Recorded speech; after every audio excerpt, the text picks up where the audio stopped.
Please like, share and subscribe. My Master. Kabanata 1021-130. Yin Yang Snake and Toad Spirit. Hindi napigilan ni Yang Yiyo na tingnang mabuti ang mga demon cultivator na kinatatakutan ni Hao Dudo. Ang dalawang demon cultivator na nangunguna ay mga normal na tao sa anyo ng tao, isang matangkad, isang maikli, isang mataba, at isang payat, na laging nagbibigay sa mga tao ng pakiramdam ng kasamaan. Ang matangkad at payat. Ang isa ay mukhang kakaiba, at mahirap sabihin kung ito ay isang lalaki o isang babae. Ang pandak at mataba na may mga pockmark sa mukha ay talagang napakakulit. Hindi napigilan ni Yang Yiyo na tanungin si Hao Dudo, anong klaseng halimaw ang dalawang iyon. Ang may kakaibang hitsura ay isang hermaphrodite snake. Ang bastos na ito ay karapat-dapat sa pangalan para sa kanyang maalay na personalidad sa buong ilang. Ang kanyang paglilinang ay hindi maarok, at siya ang uri na umaakit sa kapwa lalaki at babae. Sobrang lason ng buo niyang katawan. Hindi lang iyon, ang lason ay simpleng sobrang gamot. Kapag naamoy mo ito, mawawalan ka ng rasyonal na kamalayan at ang natitira na lang ay sex. Maging ang Saint Bingjia ay magiging kalapitang mababa ang lipad pagkatapos malason. Kaya ito ay isang talagang perverted hermaphrodite. Ito ay kilala sa ilang at may palayaw na tinatawag na Yin Yang Monster. Noong nakaraan, hindi ko alam ang pasikot-sikot, at naisip ko na isa siyang top-ranked master sa wilderness, kaya pinuntahan ko siya. Kung hindi dumating si Kuya Bai sa oras, muntik na akong magkagulo. Siyempre, hindi naman sa hindi ko siya kayang talunin, masyado lang siyang nakakadiri, at nakakasama ang pakiramdam ko. Hindi napigilan ni Hao Dudo na maging goosebumps habang pinapanood niya ang Yin Yang Monster na nagsasalita ng 12-12 ng metro ang layo. Hindi napigilan ni Yang Yiyan na matawa nang makita niya ang hitsura ni Hao Dudo, at nagbiro, Hao Dudo, parang wala na ang iyong kainosentehan, haha. Hindi, tutol si Hao Dudo na parang pusa na naapakan ng buntut, at pagkatapos ay nagsabi, Kuya, kung gagawa ka ulit ng ganyang biro, lalabanan kita. Pulang-pula ang mukha ni Hao Dudo habang nagsasalita. Si Yang Yiyan ay gustong tumawa ng higit at tumingin kay Hao Dudo na may pulang mukha at makapal na leeg, sinusubukang makita ang ilang mga bulaklak sa mga mata ni Hao Dudo. Bilang resulta, sa loob ng wala pang 3 segundo, sinabi ni Hao Dudo sa mahinang tono, sinabi ko sa iyo na huwag tumawa. Say it, pangako hindi ako tatawa. Ako. Nahawakan ang puwita ng Yin Yang Monster na iyon. Sa pagtatapos ng mga salita, ang mukha ni Hao Dudo ay ganap na pula na parang puwita ng unggoy. Natigilan si Yang Yiyan, ngunit pagkatapos ay humagalpak ng tawa, wow, haha. Ikaw. Sabi mo hindi ka matatawa. Ako. Siguradong puputulan ko ang Yin Yang pervert gamit ang sarili kong mga kamay. Mahinang sabi ni Hao Dudo. Okay, hindi na ako tatawa, hahaha, sabihin mo sa akin ang tungkol sa isa, ang halimaw na may mga pockmark sa buong mukha. Sabi ni Yang Yiyo habang pinipigilan ang pagtawa. Hindi na gustong pag-usapan ni Hao Dudo ang paksang ito. Ito ay isang kahihiyan para sa kanya. Pero kung talagang nag-away sila, hindi naman sa hindi siya mananalo, pero ayaw talaga niyang makipag-away sa Yin Yang Demon. Masyadong nakakadiri. Nang tanungin ni Yang Yiyo ang pockmarked monster sa tabi ng Yin Yang Demon, sinabi niya, ang tunay na anyo ng pockmarked monster ay 1,000 taong gulang na poloka. Isa rin itong kakaibang halimaw na maraming masamang intensyon. Ang taong ito ay may 3 malakas na pag-atake. Matapos mag-transform sa kanyang tunay na anyo, ang kanyang likod ay natatakpan ng mga tumor na maaaring umatake mula 360 degrees ng walang dead ends. Ang pang-anim na pagliko ng mga demonyong cultivator ay hindi kayang labanan ang toxicity ng mga tumor. Ang pangalawa ay ang kamandag na ibinuga niya mula sa kanyang bibig ay napakalabis. Nang hamanin ko siyang makipag-away, tumalsik siya ng lason. Konti na lang pero halos masira ang braso ko. Ang lason ay parang kislap na nag-aapoy sa parang. Hindi ito mapino. Nang ako ay bumalik sa banal na lupain ng angkan ng unggoy, kinailangan ng paglilinang ng mga matatanda ng tribo ng unggoy upang matakpan ang lason at maiwasan itong kumalat. This time, may chance na ako. Papatayin ko pareho ang mabahong poloka at ang halimaw na Yin Yang. Kuya, mag-ingat ka kung makakasalubong mo sila. Ang poloka ay may talento sa pag-ungol. Dadangal ito at direktang tatama sa kaluluwa. Sobrang nakakatakot. Sa madaling salita, ang ahas na lalaki at babae at ang poloka ay isang pervert at ang isa naman ay puno ng masamang tubig. Sa ilang, kilalang-kilala ang dalawang halimaw na ito, ngunit walang nang ahas na guluhin sila. Ang mga batang likod ng maraming tribo ay naging kanilang merienda. Mataimtim na nagsalita si Hao Dudo, na naging dahilan upang isapuso ito ni Yang Yiyo.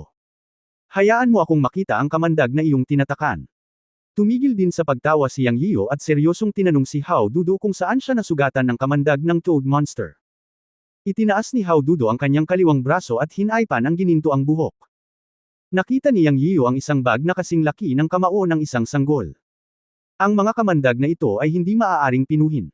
Walang silbi ang mga ordinaryong detoxification pills. Ngayon ay nakatatak na lamang sila at hindi nagkalat. Ang kamandag na iniluwa ng espiritu ng Poloka ay napakalabis. Pati ang malakas kong katawan ay naagnas na. Sinabi ni Hao Dudo na may matagal na takot. Iniunat ni Yang Yiyo ang kanyang kamay, inilipat ang kanyang tunay na enerhiya sa ibabaw nito, at ipinikit ang kanyang mga mata upang suriin.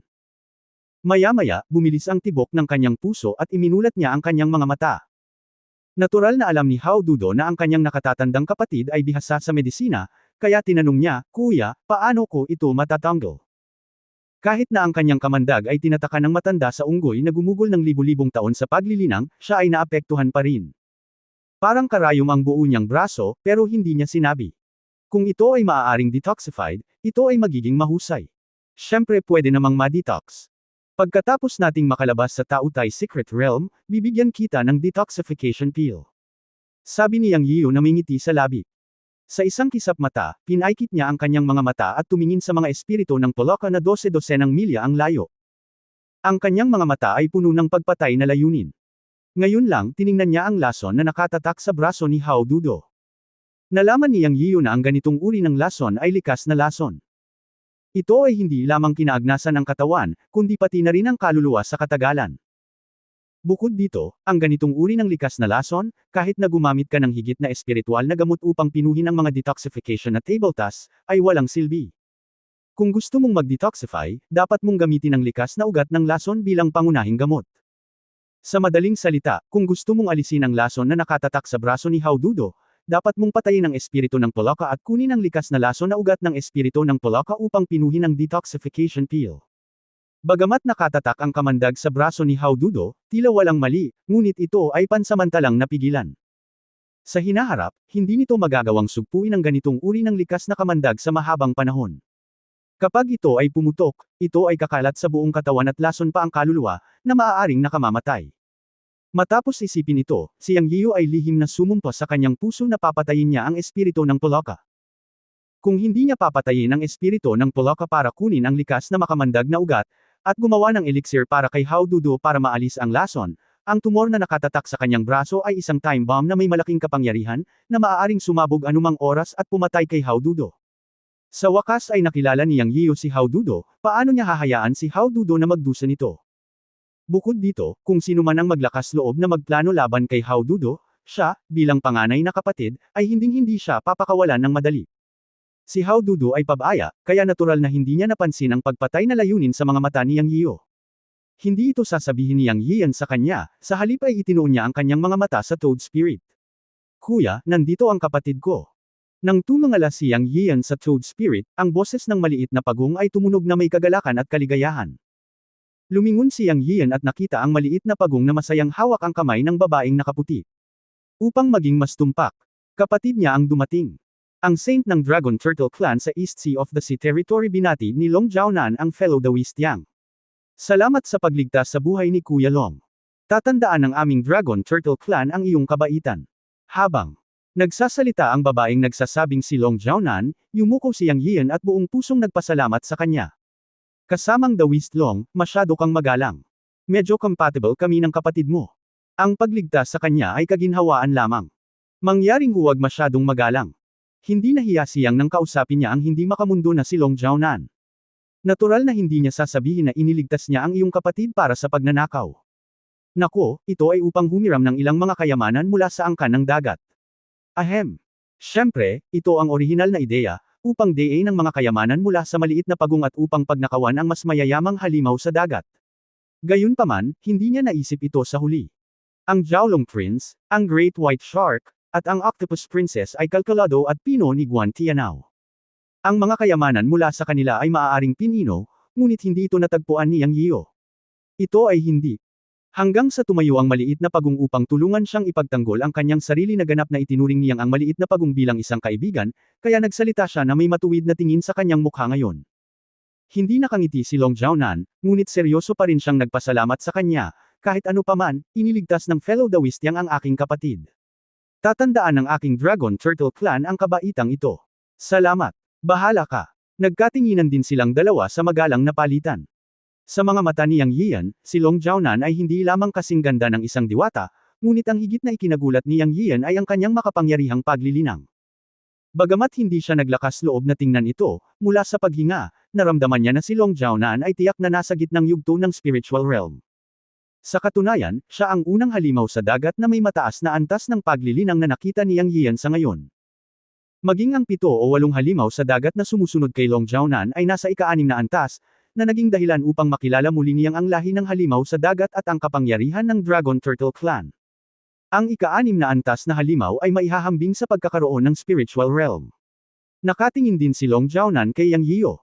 Sa kanyang mga mata, si Yang Yiu ay malinaw na nasa maagang yugto ng kaharian ng tao, ngunit ang panloob na chi ay napakalawak, higit sa 10 beses na mas malakas kaysa sa mga magsasaka ng parehong antas. Nagulat talaga siya at naisip ang makipagkaibigan sa kanya. Habang magalang na nag-uusap ang dalawa, isang mahabang sipol ang nagmula sa langit, Chu. Ito ang lahi ng ibon, sabi ni Hao Dudo. Kabanata 10:22, nakulong si Mana. Nilinggan ni Yang Yian ang kanyang ulo at nakita ang higit sa 10 makulay na ilaw na kumikislap sa kalangitan. Nang makalapit siya ay kitang-kita niya na ang mga ito ay mga ibon na may iba't ibang laki. Ang pinuno ay isang berdeng mandarin duck na may berdeng balahibo. Nang makita niya ang ibong ito, ang isipan ni Yang Yian ay nag-flash sa berdeng mandarin duck na sumunod sa matandang maya nang gumawa siya ng malaking kaguluhan sa lungsod ng Yaoguang. Bagaman mahigit 100 taon na ang lumipas, makikilala pa rin ito ni Yang Yian bilang berdeng mandarin duck na nakita niya sa Yaoguang City noong taong iyon. Sa isang isip niya, agad niyang pinuntahan ang lumilipad na ibong. Binalak niyang tanungin ang berdeng mandarin duck tungkol sa balita ng maliit na phoenix at daur. Ang berdeng mandarin duck ay isa rin sa mga demon cultivator na tumanggap sa maliit na phoenix. Kung tatanungin niya ang berdeng mandarin duck, tiyak na malalaman niya ang kinaroroonan ni daur at ang maliit na phoenix. Sa isang kisap mata, ang berdeng mandarin duck ay dumaong sa kabilang panig kasama ang lipad ng ibong lumilipad. Halos 1 kilometro ang layo ng dalawang panig. Ang buong pugad ng tautay ay masyadong malaki, at higit sa 100 magsasaka ang nakakalat din dito. Ang mga taong nakatayo dito ay kasing liit ng malalaking langgam. Noong kasisimula pa lang ni Yang Yian, ang kulay dugo na liwanag na kolong ng pugad ng tautay ay biglang nawala ng may malakas na putok. Sa sandaling ito, ang mga monghe na nagkalat sa paligid, tao man, demonyo o halimaw sa dagat, ay tumalon pababa at tumalon sa pugad ng tautay. Nang mawala ang liwanag na haligi sa gitna ng pugad ng tautay, lumitaw ang isang napakalalim na kailaliman. Ang bilog na umikot pababa ay isang may guwang na kuweba na paikot-ikot hanggang sa ibaba. Walang nakakaalam kung gaano kalalim ang buong pugad ni tautay, at kung mayroong anumang panganib. Ngunit sa sandaling ito, ang lahat ay tumalon pababa at lumipad sa pugad. Hahanapin ni Yang Yian ang berdeng mandarin bird upang magtanong tungkol sa kinaroroonan ni daur at ng maliit na phoenix, ngunit sino ang nakakaalam na ang light column ay biglang mawawala. Pinangunahan ng berdeng mandarin bird ang isang grupo ng lumilipad na monghe sa pugad, at kinailangan niyang sumuko. Pagkatapos ay pumasok ang ahas na yin yang at ang espiritu ng Poloka na binanggit ni Hao Dudo kasama ang mga nagsasaka ng demonyo sa likuran nila. Ang mga gwardya ng palasyo ng Yanwu Ridge, ang kambal na magkapatid na sina Shishan at Shishui ng Shuang Tianmen, maraming independenteng magsasaka ng demonyo, at iba pa. Mahigit sa 100 magsasaka ang lumundag na parang isda sa dagat, at pumasok sa malaking kailaliman ng pugad ng tautay. Kuya, tayo din, tila nasa sabik si Bai Qi. Binati niya si Yang Yiu at nanguna sa pagpasok sa pugad ng tautay. Sinulyapan ni Hao Dudo si Yang Yiu at sinabing, Kuya, ano ang dapat nating gawin? Pumasok muna tayo, talagang. Tumango si Yang Yiu. Dahil nakapasok na lahat, go with the flow na lang. Ngumisi si Hao Dudo at tumalon pababa.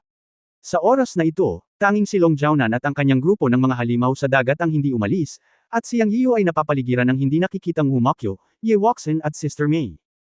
Sumulyap si Long Jiaonan kay Yang Yiu at sinabing, ito ay usap-usapan na ang Tao Tyler ng fellow Dawistyang ay isang underground na mundo, isang maliit na mundo ng sarili nitong. Kung makakita ka ng isang bata na nakapula sa Tao Tyler, tumakbo sa abot ng iyong makakaya, at huwag maging gaaman. Sana maalala mo ito. Anak na kapula. Maging mata ko. Ano ang ibig sabihin nito? Naguguluhang tanong ni Yang Yiu. Actually, hindi ko alam. Isa lang itong sipi na naitala ng isang ninuno ng aking Dragon Turtle Clan. Mahigpit niyang ipinag-utos sa nakababatang henerasyon na alalahanin ang talatang ito at sundin ito pagkatapos na makapasok sa tao Tyler. Iniligtas ng kapwa Dawist ang aking kapatid, at ipinapaalala ko lang sa iyo ng may magandang loob. Sana mag-ingat ka. Aalis muna ako. Natapos magsalita si Long Jiaonan, dinala niya ang maliit na pagong at isang grupo ng mga halimaw sa dagat sa tao Tyler. Sa kabaligtaran, nag-isip si Yang Yiu at isinasapuso ang mga salita ni Long Jiaonan. Kung tutuusin, mabuti naman ang ibig niyang sabihin. Pagkatapos ay sinabi niya kina Ye Wuxian at Sister Mei, Terra na rin. Teka, mabuti pang bumalik ako.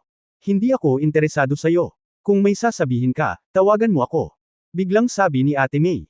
Natigilan si Yang Yiu, iniisip ang pagkakakilanlan ni Sister Mei, at tumango pa rin, okay, bumalik ka muna. Sa sandaling magsalita siya, dinala niya si Sister Mei sa espasyo ng Chen Kun Pot. Siya ay isang demon cultivator na nag-transform sa isang dragon pala sa ilalim ng Dragonfish Lake sa Chen Kun Pot Space, at iba siya sa mga demon cultivator sa Mountain and Sea Realm. Hindi gusto ni Yang Yiu na magkaroon ng anumang kapahamakan si Sister Mei. Siya ay malapit na nauugnay sa Chen Kun Pot, at siya mismo ang nominal na may-ari ng Chen Kun Pot, kaya hindi siya maaaring maging pabaya sa bagay na ito. Pinanood ni Ye Wuxian si Sister Mei na nawala ng may pag-uusisa, at gusto niyang tanungin kung saan nagpunta si Sister Mei. Marami siyang tanong at kuryosidad, at hindi na niya makita si Yang Yiu. Nakita na niya noon ang ghost cultivator na si Wu Mokyo, at ngayon ay nawala muli si Sister Mei. Bukod dito, mula sa pag-uusap ng dalawa, si Sister Mei ay tila pinapatawag ni Yang Yiu anumang oras, na talagang nagpaisip sa kanya na tuliro tungkol kay Yang Yiu. Gayunpaman, hindi na siya nagtanong pagkatapos ng lahat. Bilang isang magsasaka, lahat ay may mga lihim. Ang pagtatanong ay lalabag sa mga bawal ng ibang tao, na hindi kanais-nais, kaya nagpigil siya. Matapos mawala si Sister Mei, tanging si Wu Mokyo, na hindi nakikita, ang naiwan sa field, at ang isa ay si Ye Wuxian. Hindi nang ahas si Yang Yiu na bitawan si Wu Mokyo ngayon. Naging malaking banta si Guan Tianao, at hindi okay na hayaang kumilos si Ye Wuxian ng mag-isa. Maaari bang kontakin ni Wuxian ang mensahe ni Sister Zia Chan? Tanong ni Yang Yiu. Umiling si Ye Wuxian, maraming beses ko siyang sinubukang kontakin ngunit walang tugon. Kumunat ang noo ni Yang Yiu. Ang dahilan kung bakit hindi siya sumugod sa lungga ng Taotai ay dahil hindi niya nakitang lumitaw sina Zia Chan at Guan Tianao sa simula. Ngayon ay hindi niya makontak ang mensaheng talisman ni Zia Chan, at siya ay nag-alala. Maghintay pa tayo ng kaunti. Ang senior sister Zia, na hindi namin nakita noon, ay maaaring malayo sa pugad ng Taotai at papunta na siya. Hindi rin sumipot si Guan Tianao, problema naman kung tutuusin. Maghintay tayo ng kalahating oras bago pumasok sa lungga ng Taotai. Sabi ni Yang Yiu pagkatapos mag-isip tungkol dito. Well, sumasang-ayon ako. Si Ye Wuxian ngayon ay hindi namamalayan na nawala ang kanyang dominanteng ugali sa harap ni Yang. Ang lahat ay batay sa opinyon ni Yang Yiu na siya mismo ay hindi napagtanto. Ang oras ay lumipas sa bawat minuto, at kalahating oras sa lalong madaling panahon ay dumating. Laminggalinga ang dalawa at wala silang nakitang figure. Terra na. Ang lihim na kaharian ng Taotai ay kakaiba sa sarili nito. Baka may iba pang paraan para makapasok sa pugad. Pumunta tayo sa pugad at hanapin ito. Pagkatapos magsalita ni Yang Yian, tumalon sila ni Ye Wuxian sa pugad ng Taotai. Pagkatapos lumipad pababa, ang hangin ay napuno ng malakas na aura ng dugo, ngunit sa walang kamatayang anteng-anteng sa kanyang katawan upang i-activate ang kanyang tunay na chi, kaya niyang labanan ang dagwang katawan ng lupa, kaya hindi ito masamang resulta. Ang gitna ng buong pugad ng Taotai ay parang isang madilim na kailaliman na walang nakikitang ilalim. Pagkatapos ay nahulog ang spell, ngunit walang nangyari. Siya. Lumalim ng palalim ang lahat. Paglapag niya ng halos 1,000 metro, biglang lumubog ang buong katawan niya. Nagbago ang mukha ni Yang Yian, ngunit nalaman niya na pagkatapos maabot ang lalim na 1,000 metro, isang puwersa ang lumitaw ng hindi nakikita, na talagang nagselyado sa kanyang paglilinang. Nang walang suporta ng mana, ang kanyang katawan ay agad na nawala sa gitna at mabilis na nahulog. Ah! Sigaw ni Ye Wuxian sa kanyang tenga. Natagpuan ni Yang Yian na siya, tulad niya, ay nawalan ng balanse at biglang natamba. Mabilis niyang inabot at hinawakan ang kamay ni Ye Wuxian. Paikot-ikot ang pagkakatamba ng dalawa. Bang! Hiss! Si Yang Yian ay sumipsip ng malamig na hangin, at ang kanyang buong katawan ay nakaramdam ng pananakit. Bumagsak siya sa lupa. Mabuti na lang at mahigit 20 metro lang ang taas ng pagkahulog, at hindi naman big deal ang kanyang malakas na katawan. Gayunpaman, sa oras na ito, bigla siyang nakakita ng mali. Ang lambot daw ng kamay niya. Kinurot niya ito ng hindi namamalayan, ngunit umiling si Ye Wuxian. Tiningnan niyang mabuti, nalaman niyang gumawa siya ng meat cushion para kay Ye Wuxian, ngunit sa kasamaang palad ay inilagay niya ang kanyang mga kamay kung saan hindi dapat inilagay ni Ye Wuxian. Sa sandaling ito, nang magtama ang kanilang mga mata, nakita niyang na namula ang mukha ni Ye Wuxian, gumagapang ng mahina at hindi gumagalaw. Sa sandaling ito, isang pamilyar na boses na nanunukso ang narinig sa kanyang tainga. Hehe, kuya, ang cool mo pa rin. Kahit na bumagsak ka, kailangan mo pa ring maging maamo at mabait, hindi katulad ko na muntik ng madapa at mash asterisk T. Sa oras na ito, nagising si Ye Wuxian mula sa isang panaginip at mabilis na bumangon. Pinandilatan niyang Yiyo ang ngiting-ngiting si Hao Dudo. Umiling ang huli at ngumiti ng alanganin. Tila napagtanto niya na sinira niya ang kabutihan ng kanyang kuya. Namiss niyang Yiyo ang pakiramdam ngayon lang. Tumingin siya sa paligid at tinanong si Hao Dudo, ganito ba dito?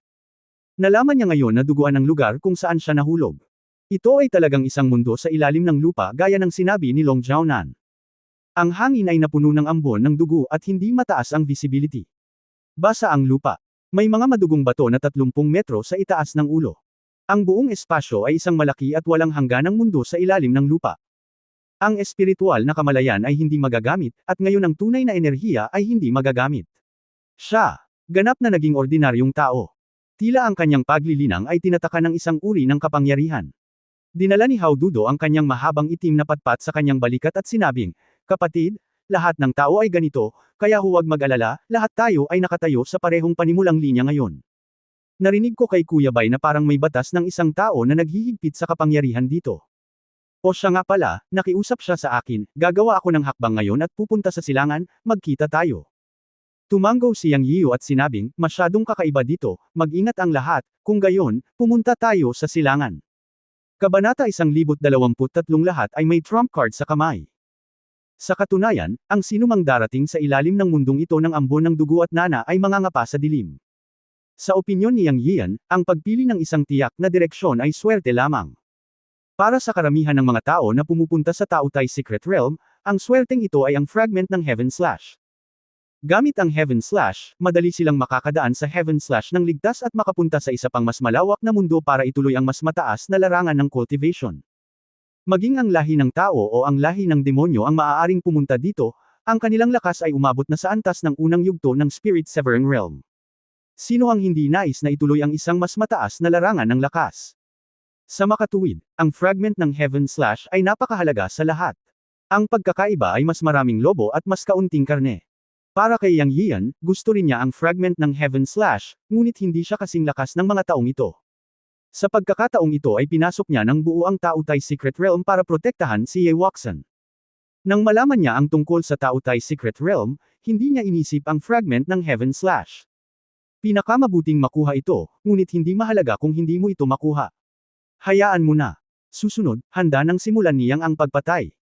Pagkatapos patayin ang espiritu ng Polaka, kunin ang likas na ugat ng lason sa katawan nito, gumawa ng elixir para kay Hao Dudo, hanapin si Guan Tianao at alisin siya upang maiwasan ang mga problema sa hinaharap. Naiintindihan ang usapin dito. Nang tumalikod at umalis, nakita ni Yang Yiu mula sa gilid ng kanyang mata na namumula pa rin si Ye Wuxian, at namumula din ang kanyang lumang mukha. Isang hindi maipaliwanag na aura ang nabuo sa kanilang dalawa. Bagamat hindi sila nagsasalita, ang distansya sa pagitan ng kanilang mga puso ay umikli ng husto. Sa panahon ngayon, walang makakagamit ng magic power. Ngayon ito ay higit pa tungkol sa lakas ng laman, at maraming mga pakinabang ang nawala. Naantig ang puso ni Yang Yiu upang makita kung kaya niyang ipatawag ang Dragon Slaying Sword sa kanyang kamay. Sa susunod na sandali, lumitaw ang Dragon Slaying Sword sa kanyang kamay. Ito ang nagpaunawa sa kanya na ang Dragon Slaying Sword ay isang kayamanan na may malayang kamalayan.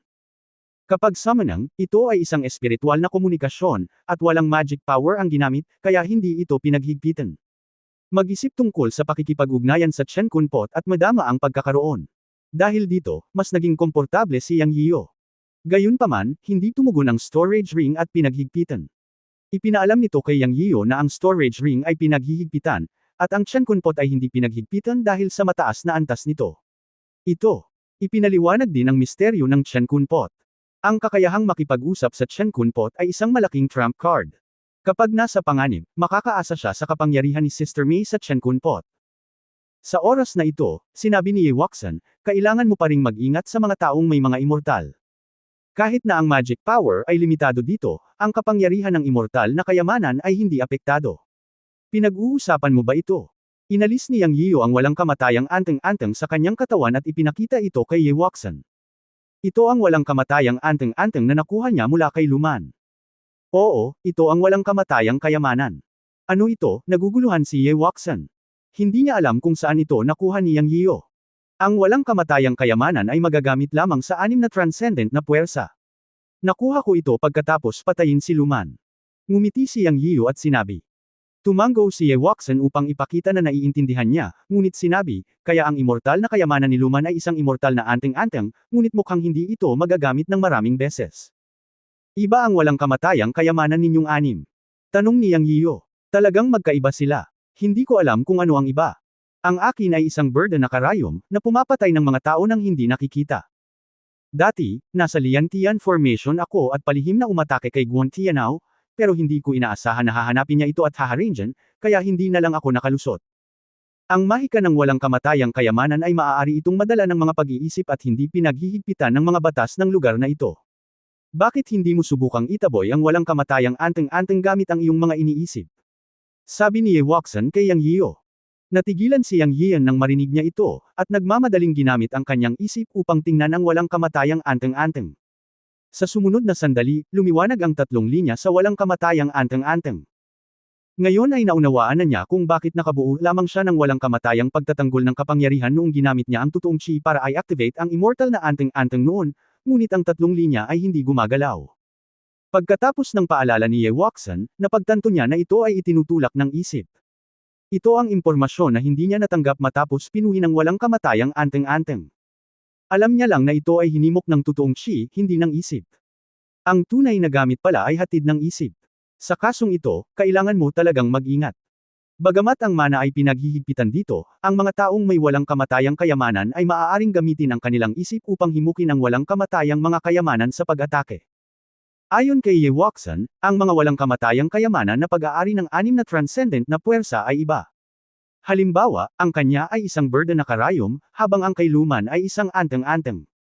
Hindi ko alam kung ano ang walang kamatayang kayamanan ni Guan Tianao. Nakapasok na ba siya sa pugad ng tautay sa sandaling ito? Sa madaling sabi, ang impormasyong ibinigay ni Ye Waxan ay napakahalaga, na ginagawang mas defensive si Yang Yiyan. Maraming mga pambihirang henyo sa sangkatauhan ang may mga kayamanan ng engkanto para sa pagtatanggol sa sarili, kaya mayroon din ba ang mga demonyo o ibang tao? I think there must be some, who can enter the secret realm of Taotai, wala ni isa sa kanila ang mga simpleng tao. Sa pag-iisip ng mga espesyal na tampok na ito ng invisibility, biglang naalala ni Yang Yiyan si Wu Mokyo. Ang kanilang mana ay pinaghihigpitan, iniisip ko kung si Wu Mokyo, ang Ghost Cultivator, ay pinaghihigpitan. Ngayon lang ako nahulog, nakalimutan ko si Wu Mokyo. Here, nandyan ka ba? Sigaw ni Yang Yiyan sa kanyang puso. Sir, ayos lang ako, boses ni Wu Mokyo ang narinig sa isipan ni Yang Yiyan. Nagtanong si Yang Yiyan, apektado ka ba sa pagkakakulong ng mana dito?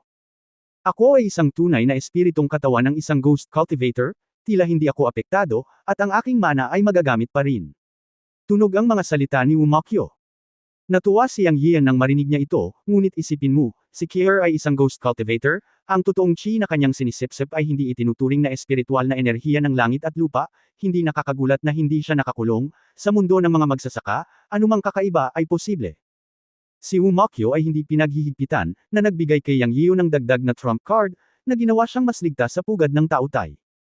Here, nagsasagawa ka ng isang lihim na pagsisiyasat, at sabihin sa akin kaagad kung mayroong anumang hindi pangkaraniwang paggalaw. Mag-iwan ng mensahe para kay Guan Tianao, Zia Chan, at ang Toad Spirit. Bilin ni Yang Yiyo. Huwag kang mag-alala, Ginoo, si Kier ay may napansin. Ang boses ni Wu Mokyo ay umalangaw sa isip ni Yang Yiyo, at pagkatapos ay tumahimik. Kung hindi siya pinatawag ni Yang Yiyo, hindi siya magpapakita. Isang grupo ng 4 na tao, 1 nakatago at 3 maliwanag, ay nagpatuloy sa paglayo. Walang nakakaalam kung gaano kalaki ang buong pugad ng tautay sa ilalim ng lupa. Gaya ng sinabi ni Long Jiaonan, mayroong isang tuntunin ng kapangyarihan dito, na isang espasyo na tinatawag ang sarili nito na isang mundo. Sa malabo na ambon ng dugo, napakababa ng visibility, at sa magic power confinement ng lahat, nakakalakad lang sila sa pamamagitan ng pakiramdam. Sa oras na ito, ang intuition ng mga magsasaka ay mas maaasahan kaysa sa mga mata. Sino ang nakakaalam kung ano ang umiiral sa naturang lugar ng multo? Baka delikado kahit saan. Makalipas ang kalahating oras na paglalakad, wala siyang nakasalubong. Napabuntong hininga si Yang Yiyo na ang buong mundo sa ilalim ng lupa ay masyadong malaki. Sa oras na ito, ang boses ni Wumakyo ay tumunog sa kanyang isipan, Sir, 10 milya ang layo sa timog silangan, isang Poloka espiritu ang natagpuan. Naroon din ba ang Yin Yang Snake? Tanong ni Yang Yiyo. Nakita niya na ang Yin Yang Snake at ang Toad Spirit ay tila may magandang relasyon noon. Nasa 100 sila. Oo, kinubkob ng Yin Yang Snake at ng Toad Spirit ang gwardya ng palasyo ng Yeonwoo Ridge. Sagot ni Wumakyo. Pumunta tayo sa timog silangan. Agad na sinabi ni Yang Yian kina Hao Dudo at Ye Wuxian, at pagkatapos ay binilisan niya ang kanyang lakad at hinayaan si Wumakyo na manguna. Si Ye Wuxian at Hao Dudo ay hindi nagtanong ng marami, gayunpaman, susundan nila si Yang Yian kahit saan siya magpunta. Ang 10 milyang lugar ay naabot sa isang kisap mata, at narinig ni Yang Yian ang dagandong mula sa malayo. Pagkatapos makinig sa isang patay na puno, tinitigan ni Yang Yian ang bukid. Hindi siya nagmamadaling kumilos, handang makita ang daan ng Yin Yang Snake at ng Toad Spirit bago kumilos. Tungkol naman sa gwardya ng palasyo ng Yeonwoo Ridge, bagaman hindi niya ito gaanong nakakausap, naramdaman ni Yang Yian na ang taong ito ay hindi isang simpleng tao, kaya't maaari rin niyang samantalahin ang pagkakataon na obserbahan siya. Kung hindi siya matalo ng gwardya ng palasyo, natural siyang gagawa ng hakbang. Anyway, ang Toad Spirit ay dapat tanggalin ngayon. Ang boss ay ang bastard na ito. Lumapit si Hao Dudo at nakita na ito ay ang Yin Yang Snake at ang Toad Spirit, at malapit na siyang magmadali. Bumalik ka. Pinandilatan ni Yang Yian si Hao Dudo, at masunarang tumigil ang huli. Naghahanap ng pagkakataon, wala kang kalaban-laban sa kanila noon, ano pa ang saysay ng pagmamadali ng ganito ngayon? Alam mo ba kung paano hampasin sila ng palo? Tinitigan ni Yang Yian si Hao Dudo, at pagkatapos ay sinabi, tingnan natin kung ano ang mangyayari mamaya. Kung matalo si Gang Shou, haharapin ninyo ni Wuxian ang Yin Yang Snake, at ako na ang bahala sa Toad Spirit. Oh, nakikita ko. Sumang-ayon si Hao Dudo na may nahihiyang ngiti, at sinabi rin ni Ye Wuxian na okay lang. Si Gang Shou ay tila napigilan sa lahat ng paraan kapag kaharap ang Yin Yang Snake at ang Toad Spirit.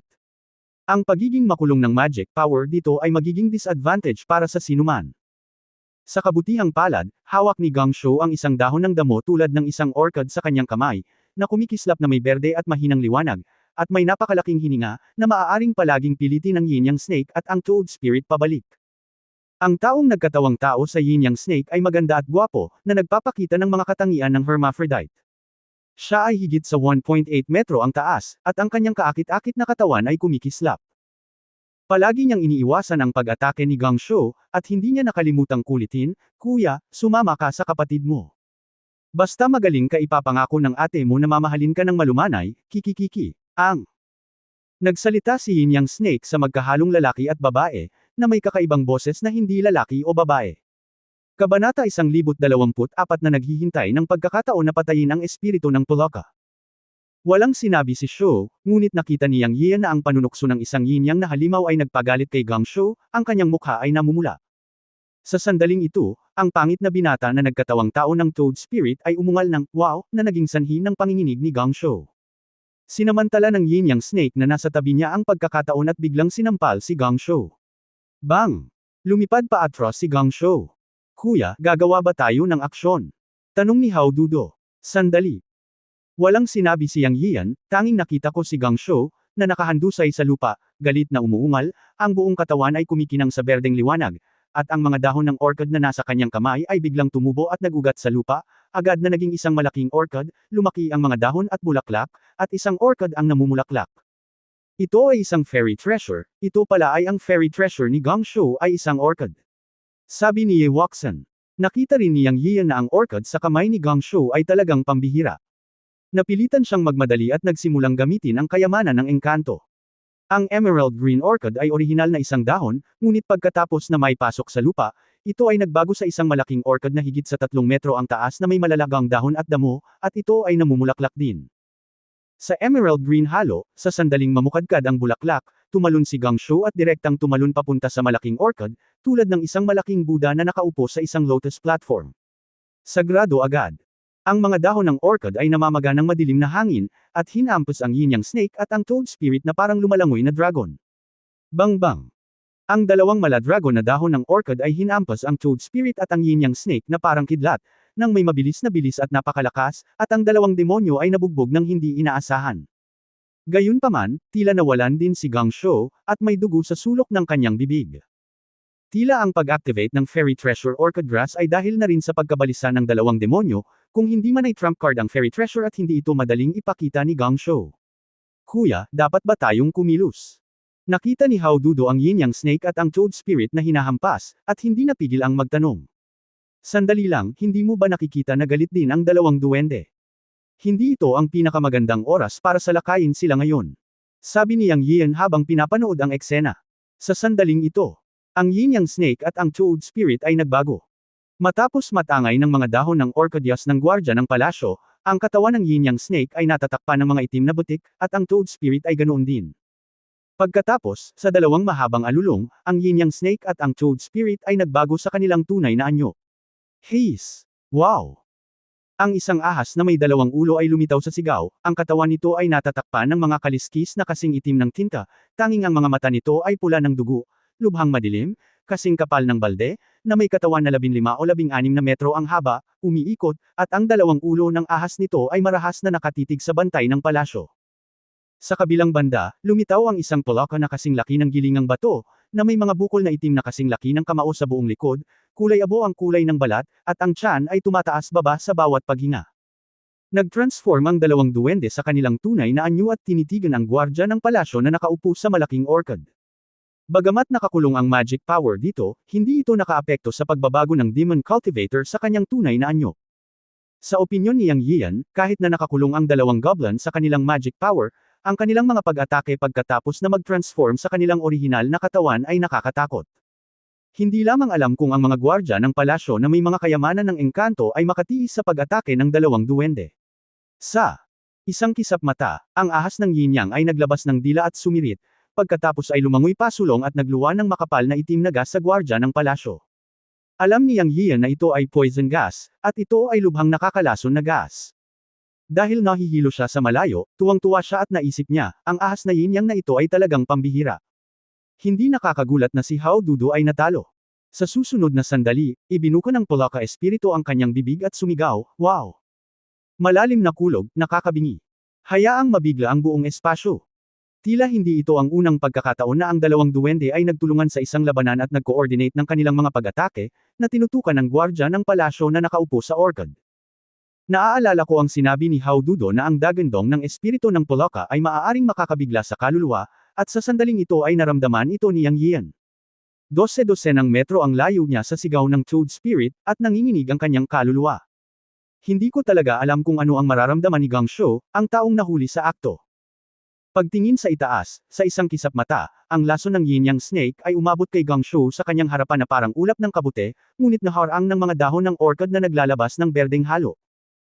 Ang pag-atake ng Yin Yang Snake ay itinuturing na nilalabanan, ngunit ang espiritu ng Polaka ay umungal ng may kulog, na humarap sa pag-atake ng kaluluwa ni Gang Shou, ngunit hindi mapigilan ng kapangyarihan ng orchidyas ang pag-atake ng tunog. Sa susunod na sandali, dumaing si Gang Shou sa orchid at lumuwa ng isang subaw ng dugo. Sa ilalim, tulad ng kaguluhan, ang mga dahon ng orchid na lumaban sa Yin Yang Snake ay lumuwag habang ang pag-iisip ni Gang Shou ay naging hindi matatag, at bilang isang resulta, isang bakas ng lason ay agad na naging malinaw at sumugod diretsyo sa kanyang harapan. Sa oras na ito, nag-aalala si Yang Yian para sa kanya. Sa kabutihang palad, si Gang Shou ay hindi isang vegetarian.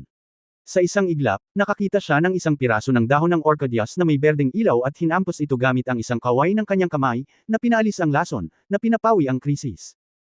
Sa oras na ito, ang kapangyarihan ng mahika ay pinaghihigpitan, at ang pagharap sa dalawang goblins, ito ay isang bagay ng mga taktika. Ang taktika ni Gang Shou ay halatang ang Fairy Orchid Grass. Mukhang mapanganib, ngunit ito rin ay isang pambihirang bagay. Ang sigaw ng Toad Spirit ngayon lang siguro ay dahil hindi niya inaasahan na atake ito na direktang tumama sa kaluluwa, kaya siya ay nahuli. Nalutas ang alon ng krisis na ito. Gayunpaman, iniisip ni Yang Yian, na nanunood ng labanan, na baka simula pa lang ito. Umaasa siyang kakayanin ito ni Gang Shou. Kapag hindi na talaga niya kinaya, natural na siyang kikilos. Kung mas makakakonsumo sila ng mas maraming enerhiya, mas kapaki-pakinabang para sa kanya na hampasin sila ng isang club. Kaya sinabi niya kina Haududo at Yeoxun na huwag mag-alala at patuloy na maghintay ng pagkakataon.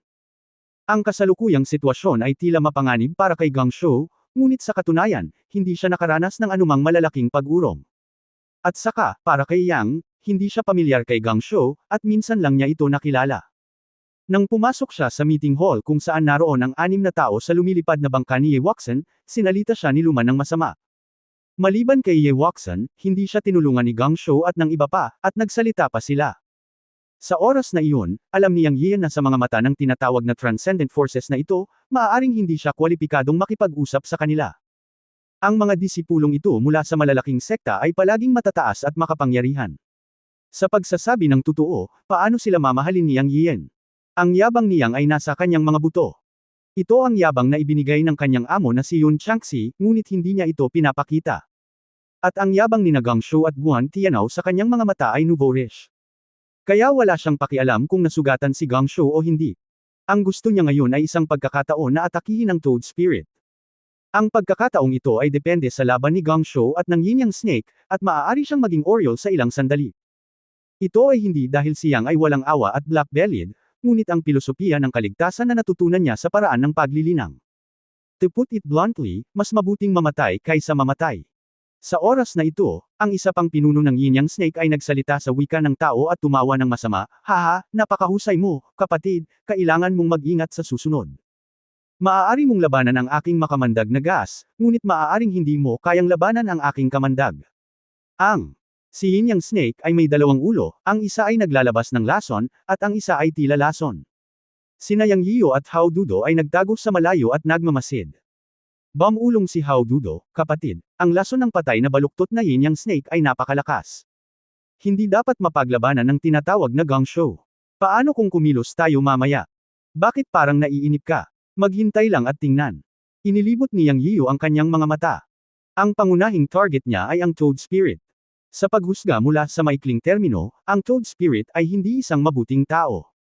Ang itim na bag sa kanyang likod ay may lason, at ito ay lubhang mapanganib pagkatapos sumabog. Ngayon ay hindi pa niya ito ginagamit, kaya tiyak na hindi ito ang tamang oras para umatake. Wow! Ang Toad Spirit ay muling sumigaw at umatake muli.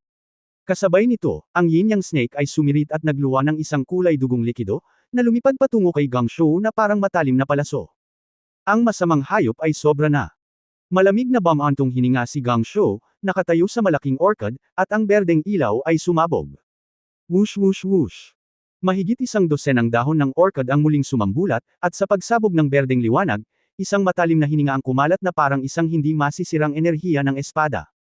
Natakot din si Yang Yiyu mula sa malayo, alam niyang hindi magiging ganoon kasimple ang Gangsho. Sa pagharap sa ikalawang pag-atake ng Yin Yang Snake at ng Toad Spirit, sumambulat si Gangsho, at nabuo ang isang nakamamatay na kapaligiran ng 10,000 espada sa field. Sa malakas na berdeng ilaw, ang Yin Yang Snake at ang Toad Spirit ay tumili. Hiss! Wow! Dahil sa layo, nakasisilaw na berdeng ilaw at makapal na hamog, hindi malinaw na makita ni Yang Yiyu ang sitwasyon sa field. Ngunit narinig niya ang kakaibang sigaw ng Yin Yang Snake at ng Toad Spirit, na tila dehado. Alam ni Yang Yiyu na dumating na ang pagkakataon, at sinabi kay Haududo, "Yeoxun at Wu Makyu sa dilim, ngayon, gawin mo." Habang nagsasalita siya, nanguna siya sa pagpatay sa bukid gamit ang Dragon Slaying Sword sa kanyang kamay. Kabanata 1025 Gusto ko ang iyong katutubo na lason root. Ang tunggalian sa pagitan ng mga master ay maaaring magpasya sa buhay at kamatayan sa isang iglap. Bagamat hindi niya makita ang kinalabasan ng tunggalian sa pagitan ng dalawang demonyo at ng isang tao, sa paghusga mula sa tunog, alam ni Yang Yian na ang magkabilang panig ay maaaring hindi makakuha ng magandang resulta at may mataas na posibilidad ng kapwa-pinsala. Sa susunod na sandali nang sumugod si Yang Yian sa larangan ng digmaan, hindi niya maiwasang mapabuntong hininga. Gang! Nakahiga si Shou sa orchid na madilim ang mukha na halatang senyales ng pagkalason. Ang malaking orchid ay puno rin ng mga butas at mapurol. Parang ganun. Si Gangsho ay dumanas ng malaking pagkawala. Bagamat hindi siya namatay, nawalan siya ng kalahati ng kanyang buhay. Ang mga itim na bag sa likod ng Toad Spirit ay isa-isang lumiit, nakalabas ang dila, kumikulam ang tiyan, at parang hinihingal. Ang espiritu ng Poloka ay natatakpan ng mga sugat, at tila sinaksak ng isang matalim na espada, at isang maitim na berdeng likido ang umagos palabas. Ang snake ng yin-yang ay nawala ng maraming kaliskis, at ang dila nito ay mukhang malabo, at tila hindi ito nakakuha ng anumang kalamangan. Malinaw na walang nakuhang magandang resulta ang magkabilang panig sa laban na ito, at si Gongshou ang mas malubhang nasugatan. Bagamat nasugatan din ang Toad Spirit at Yin-yang Snake, hindi sila gaanong nasugatan gaya ni Gongshou.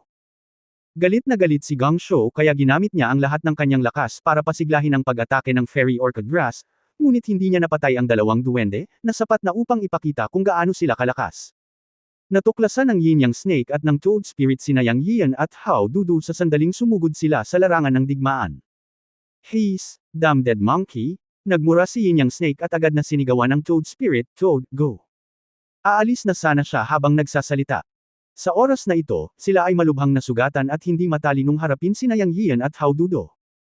Ang sumpa ng Yin-yang Snake ay tumigil sa tenga ni Yang Yian at nakaramdam siya ng katuwaan. Si Hao Dudu ay puno ng takot nang magsalita siya tungkol sa Yin-yang Snake. Ngayon ang Yin-yang Snake ay tila puno ng takot kay Hao Dudu. Bukod sa nasugatan, gusto niyang makatakas sa unang pagkakataon.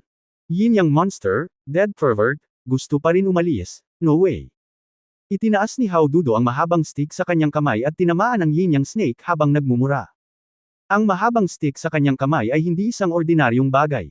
Nagkaroon ng mahinang ilaw na pilak na kumikislap, at ang mga ron ay lumiwanag, ngunit maaari itong gamitin ng walang kapangyarihan ng demonyo. Halata na ang Yin-yang Snake ay natatakot din sa bangis ni Hao Dao Dao. Ngayong nasugatan siya, kakaiba kung hindi siya tumakas. Hinarang nina Hao Dao Dao at Ye Wuxian ang Yin-yang Snake mula sa kaliwa at kanan sa isang iglap. Hindi nag-alala si Yang Yiu, dahil nasugatan na ang Yin-yang Snake. Tumalon siya sa harap ng Toad Mirror at kinusot ang mga mata para titigan ang Toad Spirit. Bagamat nasugatan ang Toad Spirit, hindi nang ahas si Yang Yiu na maging pabaya sa gayong makamandag na nilalang. Sino ka? Tinitigan ng Toad Spirit si Yang Yiu. Ang taong tumalon noong siya ay nasugatan ay halatang hindi mabuting tao. Ngumisi si Yang Yian at sinabing, ang pangalan ko ay Yang Yian. Huwag kabahan, malaking poloka. Hindi ko gagawing mahirap para sa iyo. May hihiramin ako sa iyo. Bitawan kita kung bibigyan mo ako, okay. Ang espiritu ng Poloka ay hindi gustong masangkot kay Yang Yian sa sandaling ito, ngunit siya ay hinarang sa pagpunta. Wala siyang magawa. Galit na galit siya. May nang-ahas talagang manghiram ng kung ano-ano. Sa mga normal na panahon, isang kagat na lang sana niya itong nilamon, ngunit hindi na ngayon. Sa laban ngayon lang, siya ay nasugatan ng husto ng orchid ng gwardya ng palasyo. Hindi naging madali ang laban sa taong ito. Sa kasalukuyan, maaari lamang siyang gumastos para makaiwas sa kapahamakan. Sa pagtingin kay Yang Yian, ang espiritu ng Poloka ay nagtanong, ano ang gusto mo? Ngumiti si Yang Yian at sinabi, gusto ko ang iyong likas na ugat ng lason. Pagkatapos nito, sumigaw siya sa hangin, Kier, gawin mo. Si Wu Mokyo ay nakatago, at siya ay isang ghost cultivator. Ang kanyang magic power ay hindi limitado dito. Ang pagkakakulong dito ay para sa mga nilalang na may laman at dugo. Ang magic power ng lahat ay limitado, ngunit si Wu Mokyo ay hindi pinaghihigpitan. Bagamat si Wu Mokyo ay maaari lamang ituring bilang ang great perfection of the out-of-body realm sa mga tuntunin ng cultivation, nakakapaglakad na siya ng patagilid sa underground world na ito kung saan nakakulong ang magic power. Pagkatapos mag-utos ni Yang Yiu, itinaas niya ang kanyang espada at direktang sinaksak ang Toad Spirit. Wala siyang magic power kundi malakas na physical strength lang. Hanggat tumama ang espadang ito, matatapos ang Toad Spirit. Kapag narinig ng Toad Spirit ang unang kalahati ng pangungusap ni Yang Yiu, agad siyang nagalit. Napakatapang niya na talagang hiningi niya ang kanyang likas na ugat ng lason. Ito ay upang patayin siya. Ngunit nang marinig niya ang ikalawang kalahati ng pangungusap, sumikip ang kanyang puso. Dahil sumigaw si Yang Yiu sa ikalawang kalahati ng pangungusap, Kier, kumilos ka. Sino si Kier? Ang Toad Spirit ay hindi alam, ngunit kahit isang hanggal ay maaaring isipin na may mga tao pa rin sa bukid. Gayunpaman, sa mga mata ng Toad Spirit, mahigit 20 metro ang layo, ang unggoy sa Great Wilderness at isang babaeng tao ang umaatake sa Yin-yang Snake, ngunit walang tao sa paligid ni Yang Yiu, kasama siya. Para naman sa taong nakahiga sa orchid, nalason siya ng pinagsamang puwersa niya at ng Yin-yang Snake. Wala siyang magawa kahit hindi siya patay. Ito ang dahilan kung bakit nabigla ang Toad Spirit. Dahil sinabi ito ni Yang Yian, dapat may dahilan. Sa isip ni Toad Spirit, si Yang Yian ay nagpapanggap na nililito siya. Oh! May ibang tao sa field na hindi niya makita. Ngunit hindi niya ito maramdaman, ni hindi niya ito nakikita. Ngunit ang taong nag-angking si Yang Yian ay sinaksak siya ng isang espada, na ikinagulat ng Toad Spirit. Pero kahit anong gulat niya ay wala siyang magawa. Sa kanyang pangunawa, talagang walang tao sa kanyang paningin, na nagpapaniwala sa Toad Spirit na si Yang Yian ay nagpapanggap na nililito siya. Malamig siyang ngumuso at binuksan ang kanyang mga mata kay Yang Yian, wow! Isang malakas na dagandong ang lumabas at direktang tumama sa Yuan Shen. Ngunit si Yang Yian ay matagal nang nanunood ng labanan, paanong hindi siya mag-iingat? Itinulak na niya ang immortal na anteng-anteng gamit ang kanyang isip, at pinanatili ang katatagan ng Yuan Shen sa kanyang puso. Sinaksak niya ng espada ang Toad Spirit nang hindi man lang bumagal. Sa oras na ito, pagkatapos ng ganoong pagkaantala, naabot ni Yang Yian ng 1 metro ang layo mula sa Toad Spirit gamit ang isang espada. Nagulat din si Yang Yian sa dagandong ng Toad Spirit, ngunit hindi siya gaanong naapektuhan dahil naghanda na siya ng maaga. Ngumisi siya at itinutok ang kanyang espada sa tiyan ng Toad Spirit. Sa sandaling ito, ang Toad Spirit ay natakot hanggang sa mamatay. Hindi niya inaasahan na ang kanyang dagandong at pag-atake ay hindi magkakaroon ng malaking epekto kay Yang Yian. Nang makita ang tayback na paparating, muling ibinuko ng Toad Spirit ang kanyang bibig at malapit nang iluwa ang isang bibig ng lason. Pero sa pagkakataong ito, parang may hamampot sa kanya ng malakas mula sa likod. Boom! Ang Toad Spirit ay nagulat sa lahat, at ang dugo sa kanyang katawan ay kumukulo. Ang likas na kamandag na orihinal na pinarami ay pinatigil ng mabigat na martilyo. Siya! Ibinuka ang kanyang bibig at iniluwa ang isang malaking subo ng madilim na berdeng dugo. Puff! May pananakit sa kanyang tiyan, ngunit ito ay tinusok sa kanyang tiyan ng espada ni Yang Yian. Wow! Ilang sandali, ang Toad Spirit ay sumigaw sa sakit, at ang mga itim na bag ay bumukol sa kanyang likod. Alam ni Yang Yian na gustong pigilan ng Toad Spirit ang lason, kaya paano niya ito hahayaan? Si Wumakyo ay lihim na pinipigilan ang Toad Spirit, at agad niyang hinalaw ang Dragon Slaying Sword sa kanyang kamay. Puff puff puff! Wow! Sa mapurol na dagandong, nalaman ng Toad Spirit na hindi niya maigalaw ang kanyang katawan, at ang kakilala sa kanyang katawan ay idiniin pababa ng bundok at hindi makagalaw. Pinanood ng shorthand ang kanyang tiyan na binubuksan ng mga espada ni Yang Yiyo. Agad siyang nagpakawala ng hininga at bumagsak sa lupa. Ang kilalang Toad Spirit of the Great Wilderness, na maihahambing sa isang master sa unang yugto ng Spiritual Division Realm, at isang malaking lason, ay itinumba ni Yang Yiyo. Puff! Matapos makita ang Toad Spirit na nakahiga, hindi man lang kumurap si Yang Yiyo, at sinaksak ang ulo ng Toad Spirit gamit ang isa pang espada sa kanyang backhand. Pagkatapos ng espadang ito, ang Toad Spirit ay ganap na patay. Siyempre, ang pangunahing dahilan ng pagpatay sa Toad Spirit ay ang lihim na pakikipagtulungan ni Wumakyo. Ito rin ay isang komprehensibong kadahilanan mula sa lahat ng aspeto. Sa labanan sa pagitan ng First Toad Spirit at Gongshou, ang Fairy Treasure Orchid ni Gongshou ay malubhang nasugatan. Pangalawa, si Wumakyo ay nagkaroon ng sneak attack mula sa dilim, at ang Toad Spirit ay nahuli, kaya ito ay isang matagumpay na sneak attack, kung hindi ay naniniwala si Yang Yiyo na hindi ito magiging ganito kakinis. Pangatlo, ang mga patakaran ng underground na mundo ng Tauti Slayer na nakakulong sa mana ay pumihil sa makapangyarihang Toad Spirit na gamitin ang mana nito. Bilang karagdagan, ang Dragon Slaying Sword sa kamay ni Yang ay hindi isang ordinaryong magic weapon, kung hindi, ang isang ordinaryong espiritual na kayamanan ay hindi makakatusok sa makapal na balat ng Toad Spirit. Ang kombinasyon ng iba't ibang dahilan ay maaaring matagumpay na pumatay sa Toad Spirit. Matapos maramdaman ni Yang Yiyo na ang sigla ng Toad Spirit ay ganap na nawala, sa wakas ay nakahinga siya ng maluwag. Pagkatapos patayin ang Toad Spirit, ang innate poison root ay maaaring ilipat sa hawdudo para mag-detoxify. Sa oras na ito, isang matinis na boses ang umalangaw-ngaw, Hiss! Poloka! Ah! Wait! Gusto kong mapunta kayong lahat sa impyerno. Ang Yin Yang Snake sa di kalayuan ang nakakita sa Toad Spirit na pinatay ni Yang Yiyo at umungal ng ligaw. Lumaki ang katawan ng ahas ng Yin Yang, at ang buntot nito ay biglang tumama sa lupa, na naging sanhi ng matinding panginginig ng buong lupa, tulad ng isang 8 magnitude na lindol, at hindi ito matatag na tumayo. Ang dalawang ulo ng ahas ay tinamaan ng isang subo ng poison mist, at isang subo ng lason ay agad na sumambulat. Hindi maganda, tumulong ka Kier. Umuungol. Nang magsalita lang si Yang Yian, umungal si Hawdudo, hinawakan si Ye Waxen at mabilis na tumalon pabalik. Kabanata 10:26, 100 turns and 1,000 returns feel. Nakipag-usap si Dudu sa Yin Yang Snake noon, kaya natural niyang alam na ang dalawang ulo ng ahas ng Yin Yang na halimaw ay nagdure ng lason, at hindi madaling harapin ang mga ito. Nang makitang hindi maganda ang sitwasyon, mabilis niyang hinawakan si Ye Waxen at umatras. Boom boom! Pagkatapos ng dalawang malakas na ingay, ang lupa ay napuno ng malansang amoy, itim na usok, at isang malaking ulap ng kabute ang lumitaw sa kalangitan. Sinugod ni Yang Yian at Wu Maqu sina Hao Dudo at Ye Wuxian at naghintay sa kanila, ngunit pagkaraan ng ilang sandali, hindi nila nakita ang Yin Yang Snake na lumabas mula sa lason, kaya alam nila na ang Yin Yang Snake ay nakatakas. Isipin mo, napatay ang Toad Spirit, at natural na alam ng Yin Yang Snake, na nasugatan din, kung gaano ito kalakas. Ang panandaliang galit ay para lang pilitin sina Hao Dudo at Ye Wuxian na umatras para makatakas sila. Here, spell para ikalat ang lason. Sabi ni Yang Yian kay Wu Maqu. Pagkatapos ay gumawa si Wu Maqu ng spell para tanggayin ang lason. Tamang-tama, mayroon lamang isang malaking hukay na mahigit 1 metro sa bukid, at isang malaking hukay na mahigit 10 metro ang lalim na kinaagnasan ng Yin Yang Snake. Napabuntong hininga si Yang Yiu sa malaking hukay. Nagawa nitong masira ang napakalaking hukay sa matigas na lupa. Ang ahas na Yin Yang na ito ay talagang isang makamandag na nilalang. Nagkatinginan ang ilang tao sa pagkalito. Bahagyang namula si Hao Dudo, iniisip na hindi niya naibagsak ang ahas na Yin Yang. Lalong sumama ang pakiramdam niya matapos makita ang espiritu ng Polaka na pinatay ni Yang Yiu. Sumigaw siya na tiyak na papatayin niya ang ahas ng Yin Yang kapag nakilala niya itong muli, at gumawa ng medicinal wine para kay Yang Yiu.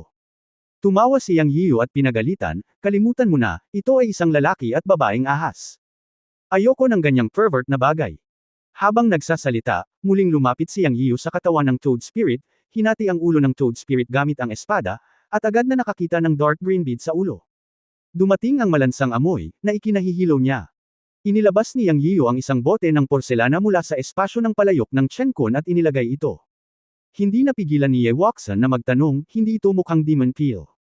Dapat nasa tiyan din ang demon peel ng isang demon cultivator. Ano ito? Ngumiti si Yang Yiu at sinabi, ang likas na ugat ng lason ay ang pinagmula ng lason ng Toad Spirit. Ito ay lubhang nakakalason. Ito ang alam ni Yang Yiu mula sa mga claws echo ng paglilinang. Lahat ng makamandag na nilalang ay may pinagmumula ng mga ugat ng lason sa kanilang isipan, na tinatawag na likas na mga ugat ng lason. Dahil ito ay isang malaking lason, bakit mo ito gusto? Hindi maiwasang magtanong ni Hao Dudo.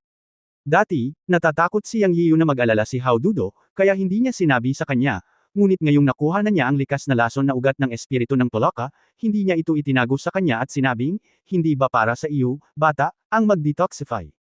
Ang poison bag na nakatatak sa iyong braso ay pinipigilan lamang. Ito ay sasabog maya-maya. Kapag nangyari iyon, mamamatay ka.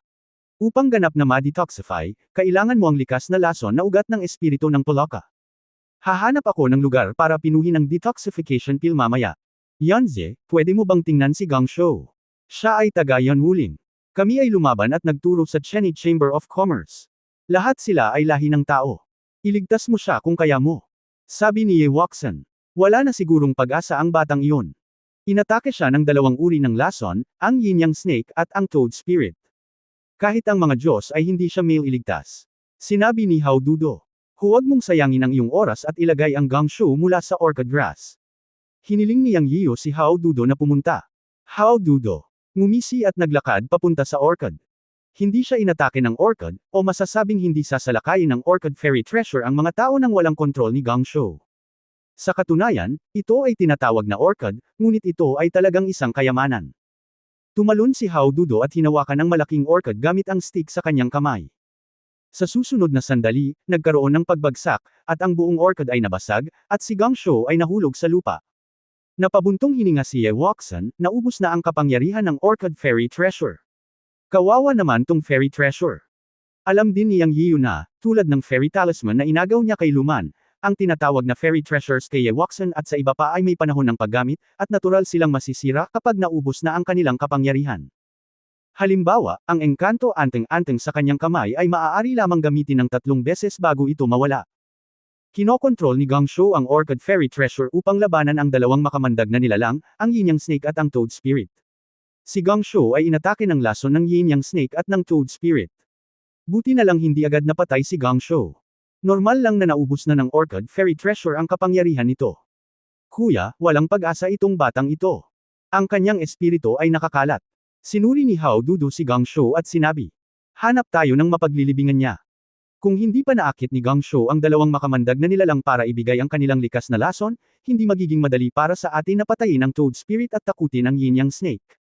Sinabi ni Yang Yiu kay Hao Dudo. Sa katunayan, tiningnan nila ni Ye Wuxian ang katawan ni Gang Shou. Nang walang proteksyon ng Orchid Fairy Treasure, nagsimula itong mabulok. Ang pagpayag kay Hao Dudo na ilibing ito sa base ay isang magandang bagay din. Ang daan ng paglilinang ay napakalupit. Hindi masyadong nakonsensya si Yang Yio. Pagkatapos ng lahat, ang labanan sa pagitan ni Gang Shou at ng Yin Yang Snake at ng Toad Spirit ay hindi niya dulot.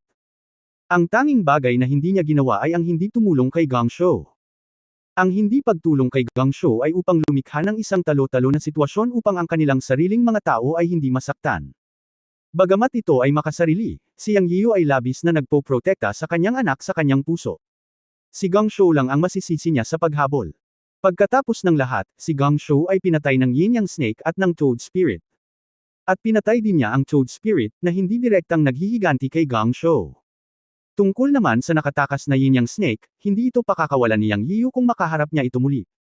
Sa oras na iyon, ang pagpatay sa Yin Yang Snake ay maaaring ituring na nagbibigay ng hustisya kay Gang Shou. Ngunit muli, tungkulin ni Yang Yio na huwag tumulong, at isang pabor na tumulong. Anyway, stranger sila ni Gang Shou, so it is reasonable.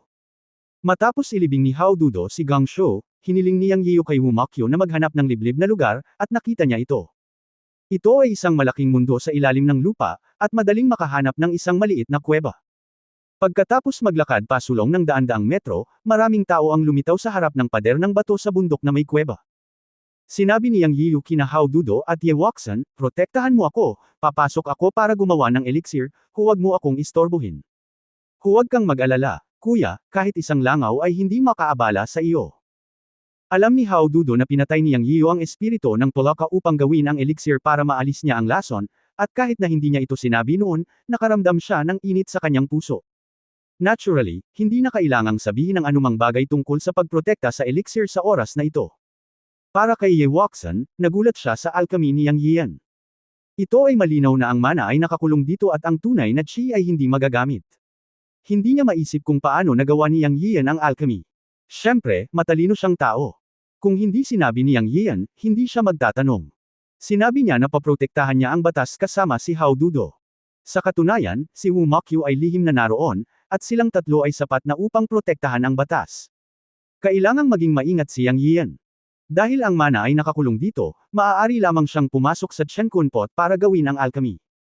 Ang espasyo ng Chenkun Pot ay tunay. May sariling mundo. Ang pugad ng taotay dito ay maaari lamang ituring bilang isang malaking espasyo na kinukulong ng ilang batas. Ito ay nasa ilalim ng lupa at hindi maaaring ituring bilang isang tunay na nagpapakilalang mundo. Pagkatapos magbigay ng mga tagubilin, pumasok si Yang Yian sa kuweba, na isang maliit na kuweba na higit sa 5 metro ang lalim, mga 3 metro ang taas at lapad. Pagkapasok, wala nang ibang pasukan sa kuweba. Gumalaw ang isip ni Yang Yian na makipag-usap sa Chenkun Pot. Sa susunod na sandali ay diretso siyang nawala, ngunit sa orihinal na lugar, isang pinong maliit na palayok na may mahinang halo ang kumislap, na tila isang snuff bottle. Ito ang katawan ng Chenkun Pot.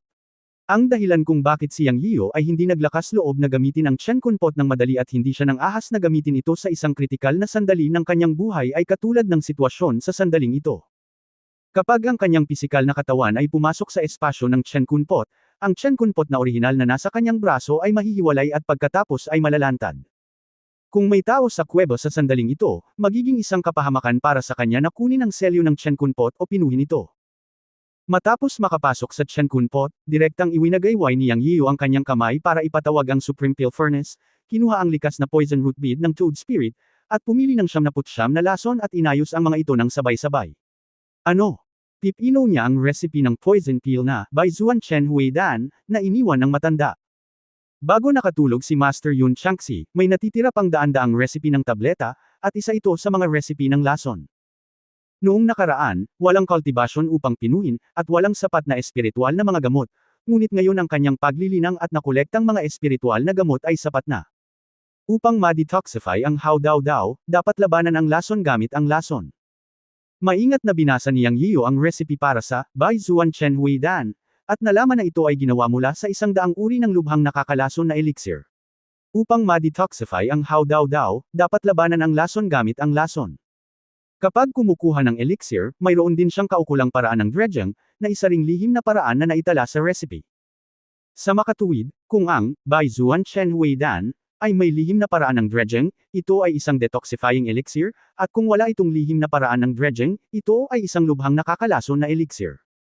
Ang dredging method daw ay nakakapag-detoxify ng 100 lason. Ito ay pinainit ng 1,000 beses sa katawan, at ang kamandag ay pinipino ng 2 beses upang ganap na mag-detoxify. Katulad nito, kung walang katumbas na paraan ng dredging, ang Bai Zuan Chen Hui Dan ay isang lubhang nakakalason na elixir, at ang taong nalason ay magdurusa mula sa 100 lason at ang sakit ng lason na umaatake ng 1,000 beses. Pino ni Yang Yiyu ang Bai Zuan Chen Hui Dan, hindi lamang para i-detoxify si Hao Dao Dao, kundi para pinuhin din ito, para magkaroon siya ng karagdagang paraan para mailigtas ang kanyang buhay sa hinaharap. Kabanata 1027 na immortal na kayamanan. Sa pugad ng tautay na puno ng dugo, madilim na walang araw o buwan, at napakabilis ng oras dito. Maaari lamang naming kalkulahin ang isang tinatayang oras. Si Hao Dudo, na nagbabantay sa labas ng kuweba, ay naiinip at hindi mapakali ang pagtalon-talon. Paminsan-minsan ay tumitingin siya sa kuweba at hindi napigil ang umungol, kalkulahin ang oras. 10 araw na si Kuya, bakit hindi pa siya lumalabas? Paano magiging madali ang pagpipino ng mga tabletas? Ang mga alchemist ng aking Cheney Chamber of Commerce kung minsan ay tumatagal ng ilang buwan upang pinuhin ang isang pagan ng mga tabletas. 10 araw na lang. Bakit ka ba kinakabahan? Sabi ni Ye Waxen. Nag-aalala lang ako, si Hao Dudo ay natural na hindi nang ahas na makipag-usap pabalik kay Ye Waxen, ngunit nagreklamo lamang sa mahinang boses. Alam niya sa kanyang puso na si Ye Waxen ay isang bagong hipag at hindi niya kayang saktan ito. Ikaw unggoy ulo, kailangan mong baguhin ang iyong naiinip na ugali sa hinaharap. Kuya. Masayang sigaw ni Hao Dudo. Lumabas si Yang Yiu sa kuweba. Yanzi, tawag ni Ye Waxen na may ngiti sa kanyang mukha. Nag-aalala talaga siya sa puso niya. Pagkatapos ng lahat, ito ang underground na mundo ng pugad ng tautay. Maaaring may ilang halimaw sa kuweba, at nag-aalala rin siya sa kaligtasan ni Yang Yiu. Nang makitang lumabas si Yang Yiu, agad siyang napahinga. Paumanhin kung pinaghintay ka, nakangiting bati ni Yang Yiu. Sa katunayan, tumagal lamang siya ng 3 araw upang pinuhin ang elixir, at matagumpay niyang napino ang 100 turns and thousands of returns, na tabletas. Pagkatapos nito, ginamit niya ang tubig ng buhay upang diligin ang mga espiritual na puno ng peach. Naubos na ang espiritual na mga Mailekotan at kailangang lagyang muli. Bagamat ang kapangyarihan ng mahika ay nakakulong dito ngayon, tila hindi kailangan ng tunay na chi, ngunit sino ang nakakaalam kung ano ang iba pang mga lugar sa kakaibang mundo sa ilalim ng lupa na ito. Marahil sa susunod na sandali, ang mga espiritual na peach ay gagamitin upang lagyang muli ang tunay na chi. Ang mga spiritual peach ng Lingtao Mountain sa kanyang Chenkun Pot Space ay ang pinakamahusay na tunay na chi pills sa mundo. Lahat. Ang ginugol niya ay kaunting tubig ng buhay. Matapos ang 3 patak ng buhay na tubig ay pinagsama sa tubig mula sa Longyo Lake, umani siya ng isa pang 81 espiritual na peach. Walang problema sa pagtugon sa emergency dito. Pagkatapos ay hiniling ni Yang Yiu kay Hao Dudo na sundan siya sa kuweba, at dinala si Hao Dudo ng direkta sa espasyo ng Chenkun Pot. Binigyan si Hao Dudo ng Beizun Chen Hui Pill, at gumamit ng isang espesyal na lihim na paraan upang mapawi ang lason. Ang dahilan kung bakit siya nasa Chenkun Pot Space ay dahil ang kanyang magic power ay hindi limitado sa Chenkun Pot Space, at para kay Hao Hao, ang Chenkun Pot Space ay pamilyar sa kanya. Siya ay binugbog ni Yang Yiu dahil sa pagnanakaw ng mga espiritual na peach noong nakaraan. Makalipas ang 1 araw, naibsan ang lason ni Hao Dudo, at tumalon-talon siya at umungol sa langit. Ang kanyang paglilinang sa hinaharap ay hindi maaapektuhan. Matapos kuskusin ang 10 espiritual na peach mula kay Yang Yiu, nasiyahan siya at iniwan ang Chenkun Pot upang tumingin sa espasyo. Pagkatapos nito, maraming tao ang patuloy na sumulong. Para kay Yang Yiu, hindi natagpuan si Zia Chan at hindi naalis si Guan Tianao, na laging nakatala sa kanyang puso. Pagkatapos lamang maglakad ng ilang mga tao ng ilang milya, isang dagandong ang umalangaw sa buong mundo sa ilalim ng lupa. Ang mahinang tunog ng labanan ay narinig din sa kanyang mga tainga. Let's go at tingnan, sabi ni Yang Yiu. At ilang tao ang pumunta sa pinanggalingan ng tunog. Makalipas ang halos 100 metro, isang malaking kompleks ng palasyo ang lumitaw sa kanilang paningin, at ang tunog ng labanan ay nagmula sa plaza sa harap ng palasyo. Isang eksena ng santukan ng tao-demonyo ang lumitaw. Mahigit 100 tao ang nag-aaway, at mukhang napakagulo. Gayunpaman, maingat na tiningnan ni Yang Yiu at nalaman niyang may lumilipad sa kalangitan sa itaas ng parisukat na may halo ng liwanag, at 100 tao ang humahabol sa lumilipad na bagay, isa-isa. Ito ay ang hitsura ng isang walang kamatayang kayamanan, hindi nakakagulat na ang labanan ay napakalakas. Nagsalita si Ye Wuxian, ang kanyang mga mata ay nakatuon sa lumilipad na bagay sa itaas ng parisukat, ang kanyang mga mata ay puno ng init. Sumulyap si Yang Yiyo at hindi maiwasang mapakilos. May 6 o 7 kayamanan na malayang lumilipad. Sa bibig ni Ye Wuxian, lahat ito ay walang kamatayang kayamanan, at ang kanyang pananaw ay katulad ng kapangyarihan ng walang kamatayang talisman. At ang maaaring lumitaw dito ay hindi dapat mga kayamanan. Ang isang mas malapit na pagtingin ay nagpakita na mayroong kabuuang 6 na kayamanan. Ang isang string ng ginintuang kwintas ay nagmukhang Buddhist na kwintas. Isang pula at kakaibang malaking kutsilyo na may 9 na kampana sa likod ng kutsilyo, kumikiling sa paglipad. Ang isa ay isang maliit na lumilipad na espada na 3 pulgada lamang ang haba. Ang ika-4 ay isang lilang singsing na brilyante, ang pang-5 ay isang batong kulay abo na kasing laki ng kamao, at ang ika-6 ay kakaiba. Ito ay talagang mukhang isang stream ng malinaw na tubig sa bukal, at ito ay lumilipad ng flexible sa kapal at haba ng mga chopstick.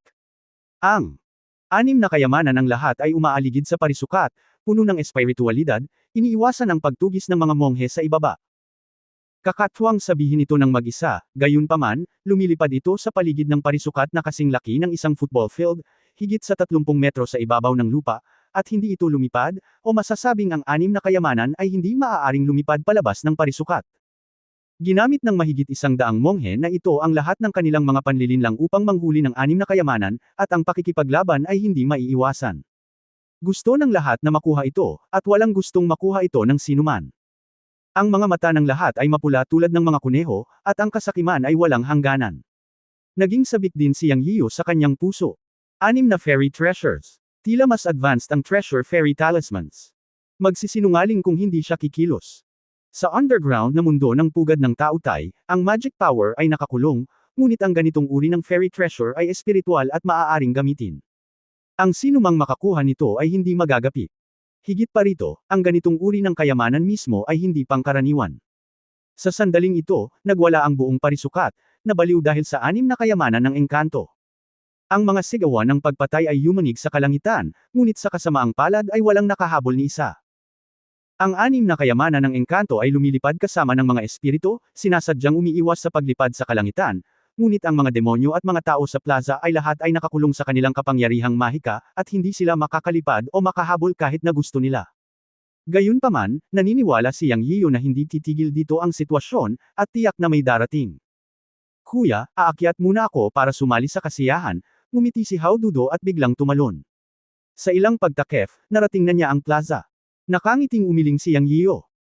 Walang pag-asa ang pagiging menipin ng taong ito, ngunit nang makitang si Hao Dudo ay maaaring umabot sa taas na higit sa 30 metro sa pagitan ng mga pagtalon, pabayaan ang isang tunay na pagkakataon. Ang paglipad na taas ng mga kayamanan ng engkanto ay nasa pagitan ng 30 metro at 100 metro, at hindi rin ito naayos. Kaunti lang ang height ni Hao Dudo. Tumingin kay Ye Wuxian sa tabi niya, sinabi ni Yang Yiyo, maaari ka ring sumali sa kasiyahan. Bagamat ang kayamanan ng engkanto ay may mga espiritu at pinipili ang kanyang Panginoon, maaaring tumagal ito ng pagkakataon. Mas mabuting mag-ingat at subukan ang iyong swerte. Ang puso ni Ye Wuxian ay tumitibok, ano ang tungkol sa iyo? Malapit na ako, nakangiting sabi ni Yang Yiyo. Sige, mauna na ako. Alam ni Ye Wuxian na ang cultivation ni Yang Yiyo ay mas malakas kaysa sa kanya, kaya nag-alala siya sa kanya at tumakbo sa plaza. Pagkaalis ni Ye Wuxian, muling sinabi ni Yang Yiyan sa hangin, "Kier, pumunta ka rin."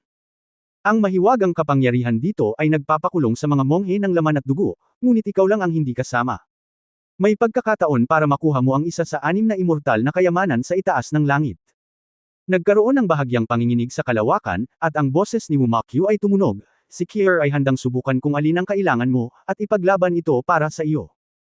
Umiling si Yang Yiyan at sinabing, huwag kang mag-alala tungkol sa akin, sinabi ko na dapat mayroong isa sa 6 na immortal na kayamanan na ito para sa iyo, pumunta ka lang at ipaglaban ito, at hindi ka pinaghihigpitan ng mga patakaran dito, ito ay isang tiyak na bagay, tandaan na ito ang iyong pagkakataon.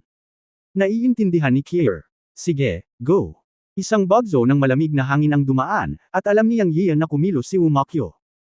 Kung ikukumpara sa maraming monghe sa plaza, alam niya na si Wumakyu ay may 8 sa 10 pagkakataon na makakuha ng immortal na kayamanan sa pagkakataong ito.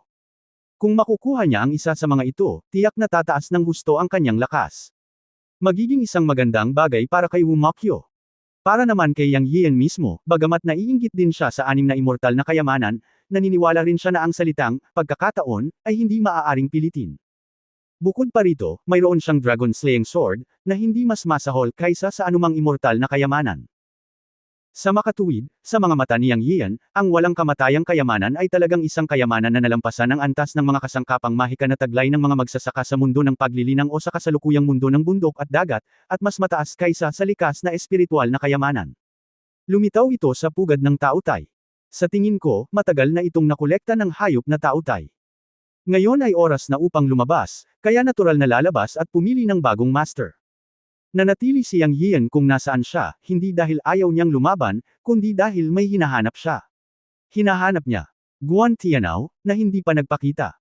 Kung hindi niya inalis ang lalaking ito, sasaksakin niya ito sa likod sa dilim, na palaging nagpapabagabag sa kanyang pakiramdam.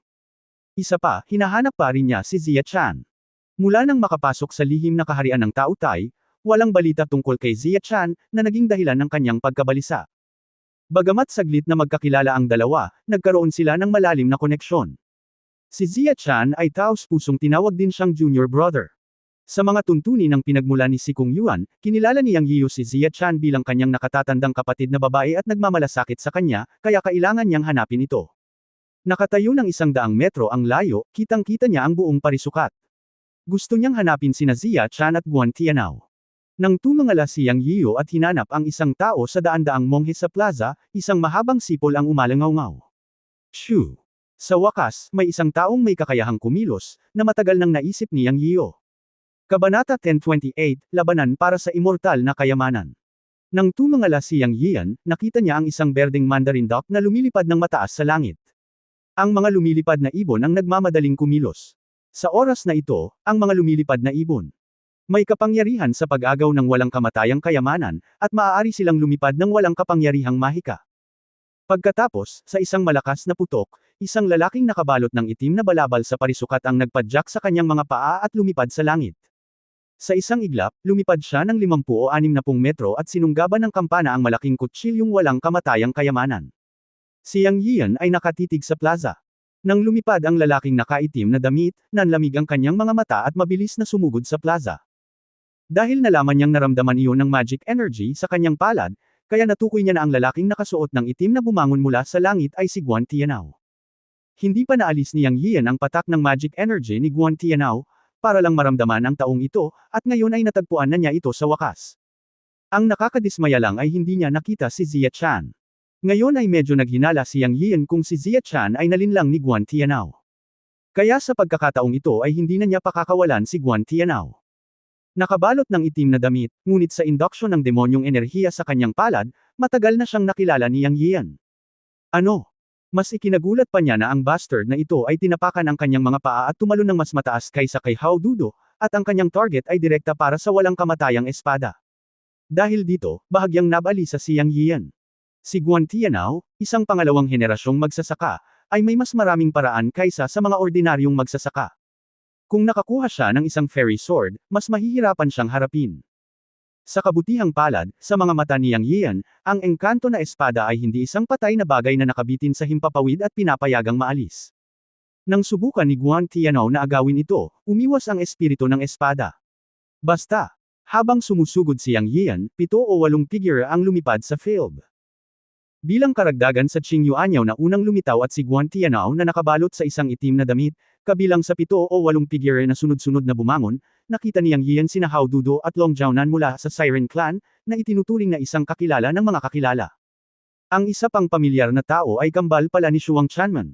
Sa pinagsama-samang pagsisikap ng kambal, naapakan ni Shisha ng batong tubig at biglang nagpuwersa para lumipad sa langit. Ang eksena matapos lumipad sa himpapawid ang maliit na bundok ng karne ay lubhang nakakabigla. Alam ni Yang Yiu na ang magkapatid ay lubos na umaasa sa purong lakas. Mula sa aspetong ito, ipinanganak ang magkapatid na may supernatural na kapangyarihan. Maaari silang tumalon ng 12 ng metro nang hindi umaasa sa magic power, umaasa sa purong pisikal na lakas. Ito ay talagang pambihira.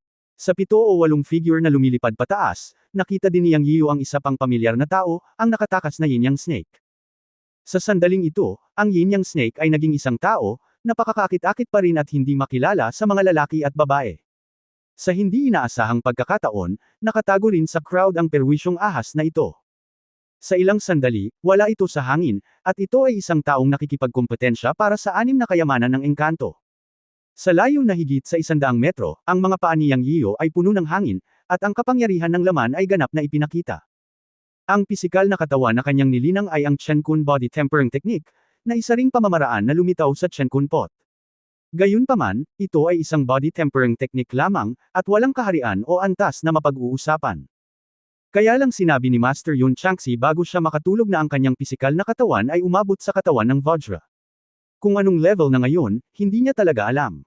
Sa kabaligtaran, hindi niya sinasadya ang kanyang pisikal na katawan sa nakalipas na daang taon.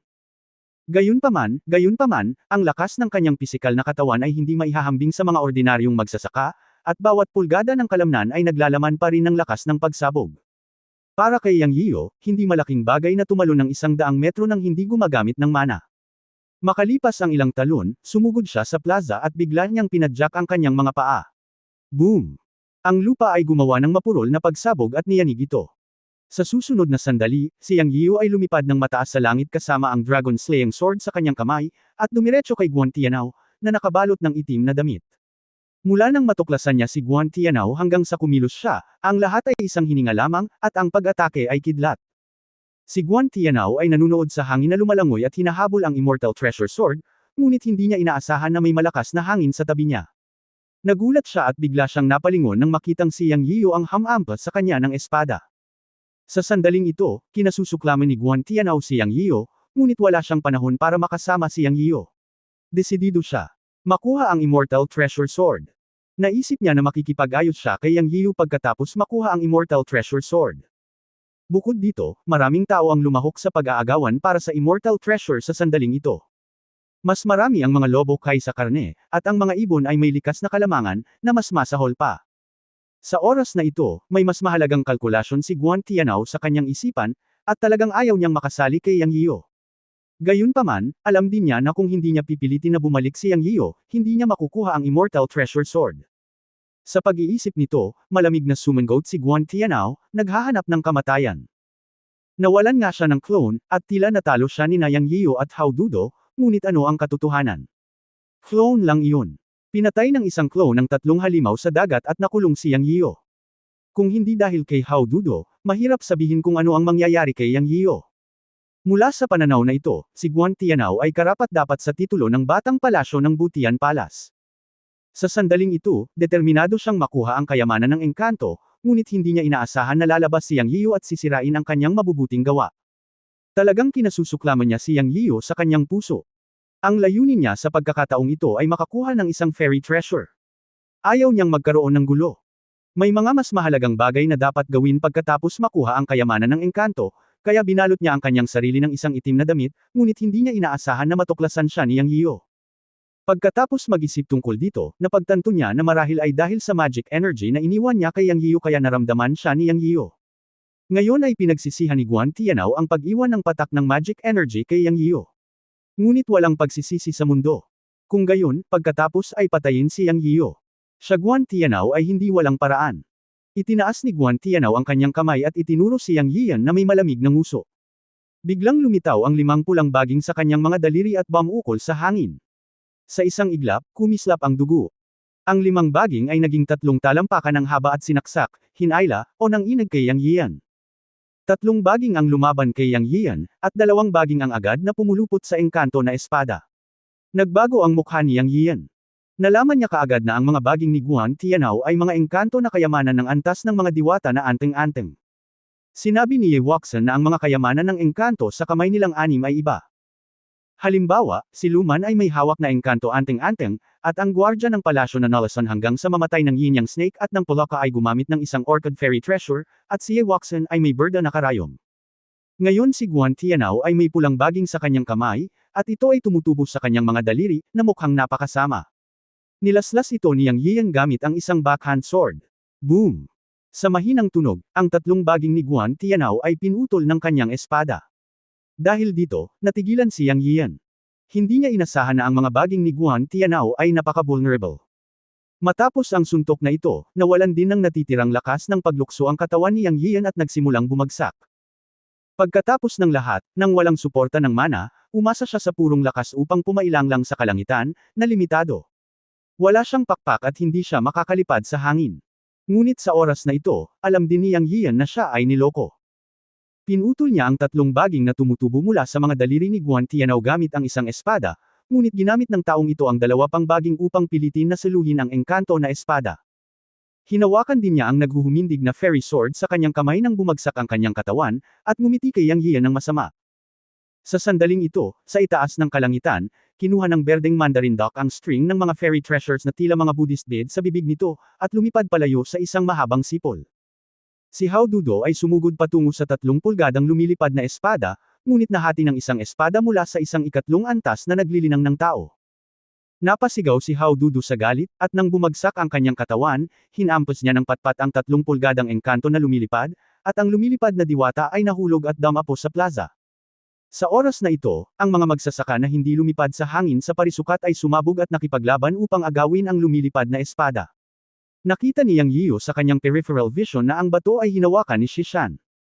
At ang kayamanan ng diwata na parang malinaw na bukal ay direktang nilamon ni Long Jiaonan. Tungkol naman sa huling kayamanan ng engkanto na parang singsing na diamante, walang bakas nito, ngunit ngumiti si Yang Yiu, alam niyang ang kayamanan ng engkanto ng singsing na diamante ay malamang nakinuha ni Wu Mokyu na nagtatago sa dilim. Sa ganitong paraan, nakakuha din ang kanilang panig ng isang fairy treasure. Bang! Sa susunod na sandali ay bumagsak si Yang Yiu sa lupa, nadurog sa isang malaking piraso ng bluestone sa parisukat sa ilalim ng kanyang mga paa. Nanatili ang tingin niya kay Guan Tianao. Kasabay nito, pagkalapag ni Guan Tianao, hawak-hawak niya ang engkanto espada sa kanyang kamay at agad na kinubkob ng mahigit 100 ng demon cultivator upang agawin ang fairy sword. Sa oras na ito, nakita si Guan Tianao na winuwagayway ang engkanto na espada sa kanyang kamay, at isang malakas na aura ang lumabas mula rito. Sa nakasisilaw na pilak na liwanag, winalis ni Guan Tianao ang espada, at biglang ang lakas ng espada ay nasa lahat ng dako. Nagsisigawan ang mga demon cultivator na nakapaligid sa kanya, ngunit sila ay tinadtad ng engkanto na espada sa kamay ni Guan Tianao. Ang kapangyarihan ng makapangyarihang kayamanan ng engkanto ay walang alinlangan na nahayag, at si Guan Tianao ay hindi samabit, at siya ay tumalon at dumiretso sa sinaunang bulwagan sa di-kalayuan. Namilog ang mga mata ni Yang Yiu nang makita niya ang kapangyarihan ng fairy sword sa kamay ni Guan Tianao, ngunit hinabol pa rin niya ito. Ayaw niyang pabayaan ang gulo na ito. Kabanata 1029, ang Bone World Taotai Bone Body. Nagkagulo ang buong plaza, dahil sa oras na ito, ilang tao na ng agaw ng walang kamatayang kayamanan ay nahulog mula sa himpapawid at agad na kinubkob ng ibang mga monghe. Sa paningin ni Yang Yian, si Guan Tianao, na may hawak na malaking kutsilyo at walang kamatayang kayamanan, ay parang tulong ng Diyos. Siya ay sumugod upang agawin ang kanyang walang kamatayang kayamanan, at lahat ay pinatay niya gamit ang isang kutsilyo. Pagkatapos ang taong ito ay sumugod sa pintuan ng sinaunang bulwagan. Si Yang Yian, hawak ang dragon slaying sword, ay walang pag-aalinlangan na humabol sa mga tao at hinabol siya. Gayunpaman, ang buong parisukat ay nagulo, at siya ay hindi maiiwasang maapektuhan. Ilang sandali pa ay humiwalay na sila ni Guan Tianao. Sa kanyang paningin, nakita niyang itinaas ni Guan Tianao ang malaking kutsilyo sa kanyang kamay sa harap ng pintuan ng bulwagan at nilaslas ang pintuan ng bulwagan. Sa isang dagandong, isang alon ng hangin ang lumabas mula sa pintuan ng bulwagan. Ito ay isang bulwagan na may pagbabawal, ngunit ito ay nasira ng kutsilyo ni Guan Tianao. Pagkatapos ay kumislap ang figure ni Guan Tianao at nawala sa lugar. Ang kakaiba ay hindi pa nabubuksan ang pinto ng bulwagan, ngunit nawala kaagad si Guan Tianao. Si Yang Yian ay nababalisa at sumugod gamit ang kanyang espada. Pagdating niya sa entrance ng hall, nakita niyang may harang na 3 metro sa harap ng hall. Naunawaan din niya ang sining ng pagbuo. Alam niya sa isang sulyap na ang hadlang dito ay nagdadala ng hininga ng paghahatid ng kalawakan. Noon lang niya naunawaan na may layunin si Guan Tianao sa pagpuputol gamit ang walang kamatayang espada.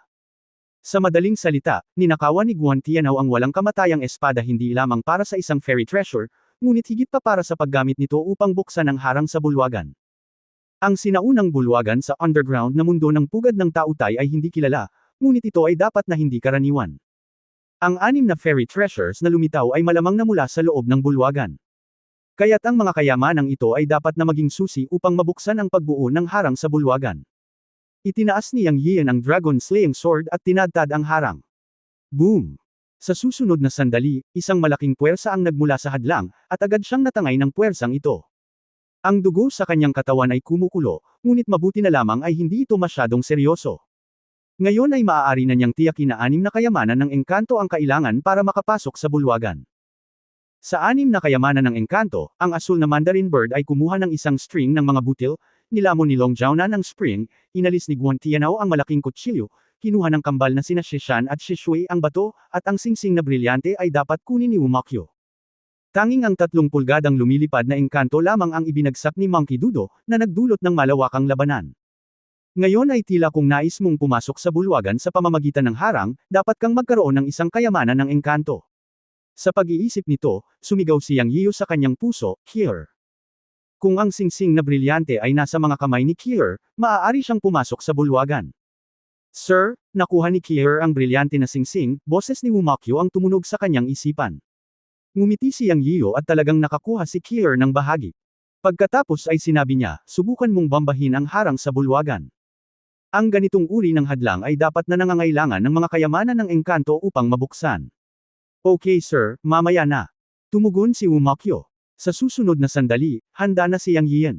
Sumugod siya pagkatapos buksan ni Wu Mokyo ang harang. Malabo niyang naramdaman na nang si Guan Tianao ay tumagamit ang fairy sword, ang harang ay nabuksan para sa 3 paghinga. Napakaikli ng oras, ngunit sapat na ang 3 paghinga para makapasok siya sa bulwagan. Boom! Sa isang dagandong, nakita ni Yang Yian ang isang bitik sa harang ng bulwagan, 1 metro ang lapad at 3 metro ang taas. Alam niyang isa itong bukas na portal na may putok. Humiling ka kina Hao Dudo at Waxan na pumasok mamaya, at susundan ko si Guan Tianao. Habang nagsasalita siya, kumislap si Yang Yian at sumugod sa split. Pagkaraan ng ilang sandali, naramdaman ni Yang Yian na matigas ang kanyang mga paa. Nang muli niyang imulat ang kanyang mga mata, nalaman niyang ang lugar kung saan siya lumitaw ay hindi ang loob ng bulwagan gaya ng iniisip niya, kundi isang mundong puno ng mga buto. Ang langit ay pula ng dugo, walang hangganan, na may kidlat at kulog, hangin at ulap, at dumadagandong na dagandong, ngunit walang nakikitang buhay na nilalang. Ang buong mundo ay ganap na isang doomsday scene na ang langit ay bumabagsak at ang lupa ay gumuho. Hanggang sa naabot ng paningin, nakita ni Yang Yian na nakatayo siya sa puting lupa, na may walang katapusang pag-alon ng mga taluktok, iba't ibang kakaibang puting bundok, at walang damo na tumutubo sa mga ito. Isang hininga ng kasamaan sa dugo ang nakakasakal, at mayroong hindi nakikitang presyon at gravity, na halos nagpaluhod kay Yang Yian. Siya pinilit ang sarili na tumayo, at sa sandaling ito, ang Tiankunpot creation power sa kanyang katawan ay automatikong nagsimulang gumana, lumalaban sa hindi nakikitang presyon. Nag-react si Yang Yian at natuwa sa kanyang puso. Bigla niyang nalaman na nawala ang kapangyarihan ng mana confinement dito, at sa wakas ay magagamit na niya ang mana. Gayunpaman, ang puwersa ng epekto ng masamang dugo at hindi nakikitang presyon na 12-12 beses na mas malakas kaysa sa mga nasa labas ng mundo ay lumitaw din sa mundo. Kung hindi mo gagamitin ang iyong tunay na lakas upang labanan ng buong lakas, maaari kang ma-pressure.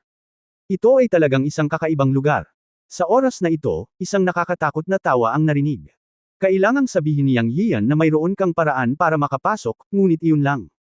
Ngayon ay paalisin kita, at dapat kong bawiin ang aking Liantian array flag. Yang. Biglang tumangala si Yian at nalaman na si Guan Tianao ang lumitaw 30 metro ang layo. Nahuli mo ba si Zia Chan, Guan Tianao? Sumikip ang puso ni Yang Yian, ngunit nanatili siyang kalmado sa ibabaw. Malaki ang epekto sa kanya ng hindi nakikitang kasamaan sa dugo at presyon dito. Bagamat maaari siyang gumamit ng magic power, kailangan niyang labanan ang hindi nakikitang kasamaan at presyon ng dugo. Sa kanyang mga mata, si Guan Tianao ay tila hindi naapektuhan ng kasamaan at presyon ng dugo. Ikaw naman. Nagpapanggap pa rin na kalmado. Mapaglarong ngumiti si Guan Tianao at hakbang-hakbang na naglakad na may dalang kutsilyo, ngumiti ng nakakatakot, ito ang tunay na katawan ni Tao Tai. Hindi mo ba nakikita ang mga bundok ng mga buto sa lahat ng dako? Ang kasamaan ng dugo at presyon ay napakalakas.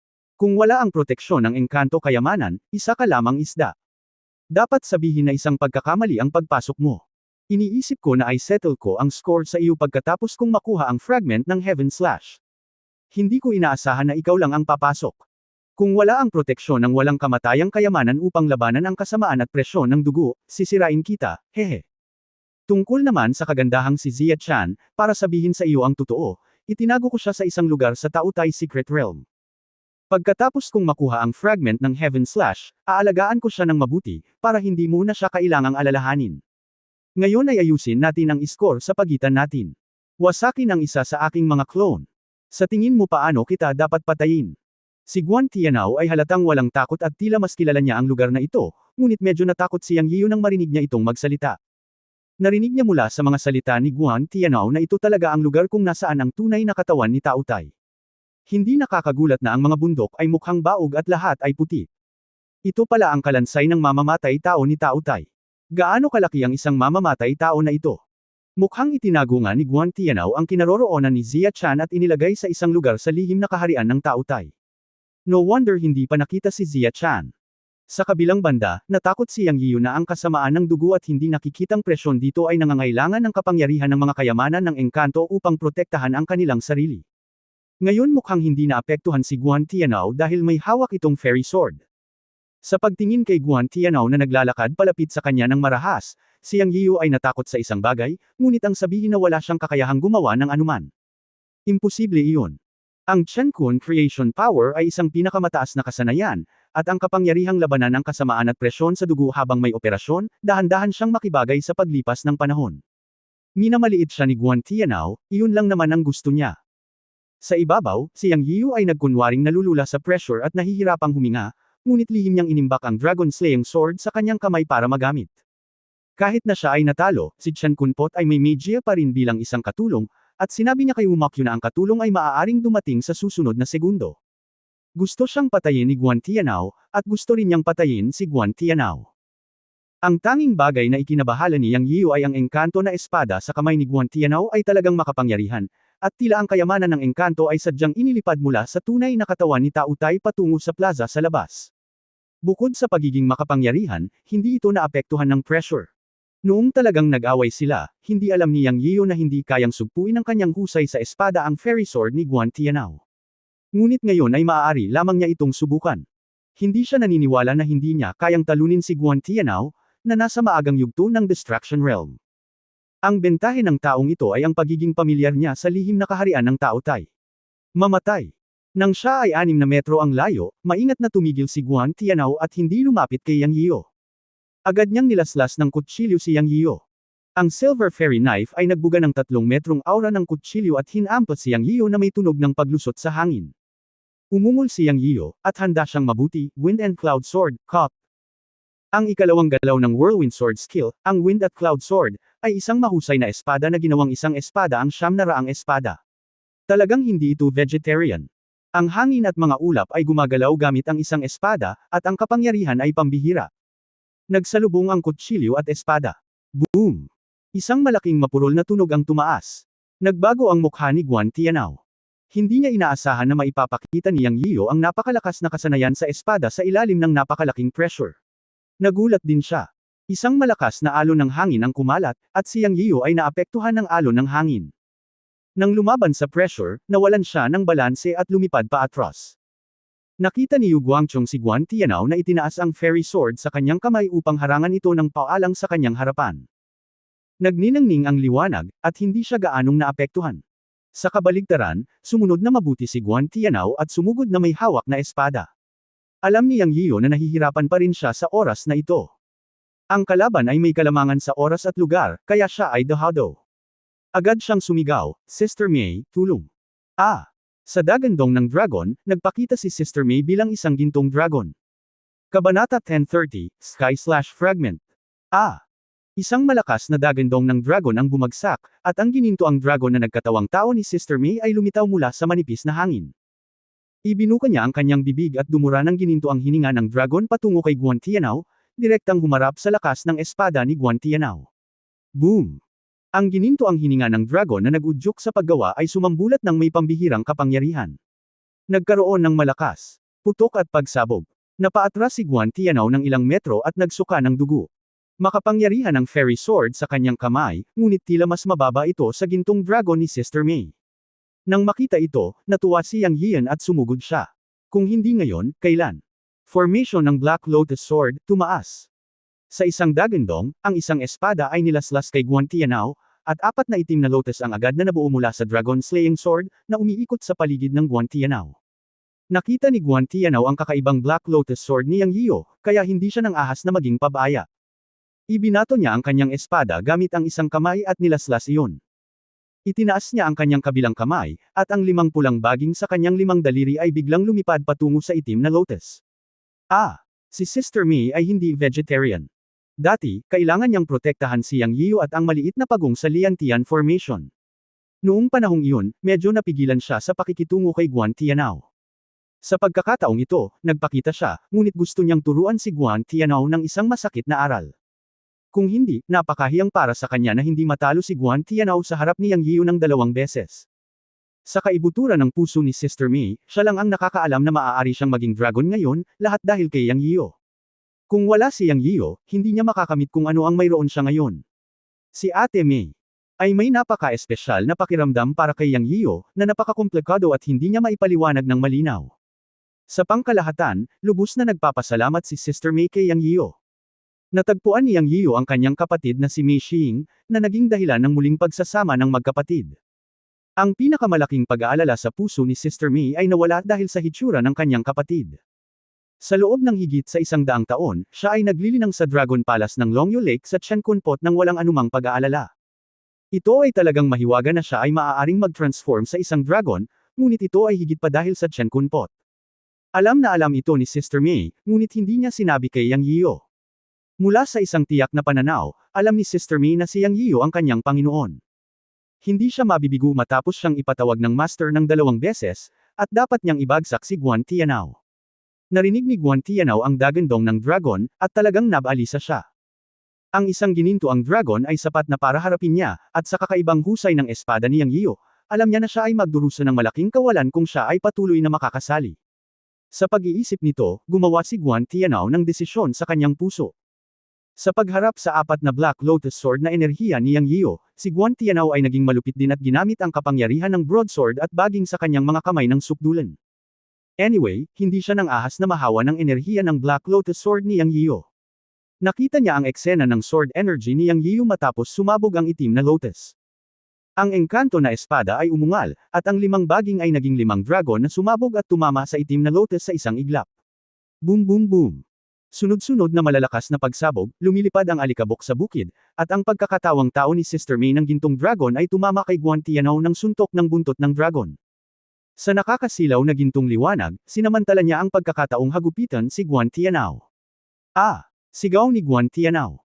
10 metro ang layo, nakita ni Yang Yiyan na ang katawan ni Guan Tianao ay direktang pinasabog ng buntot ni Sister May, at naging blood mist. Patay.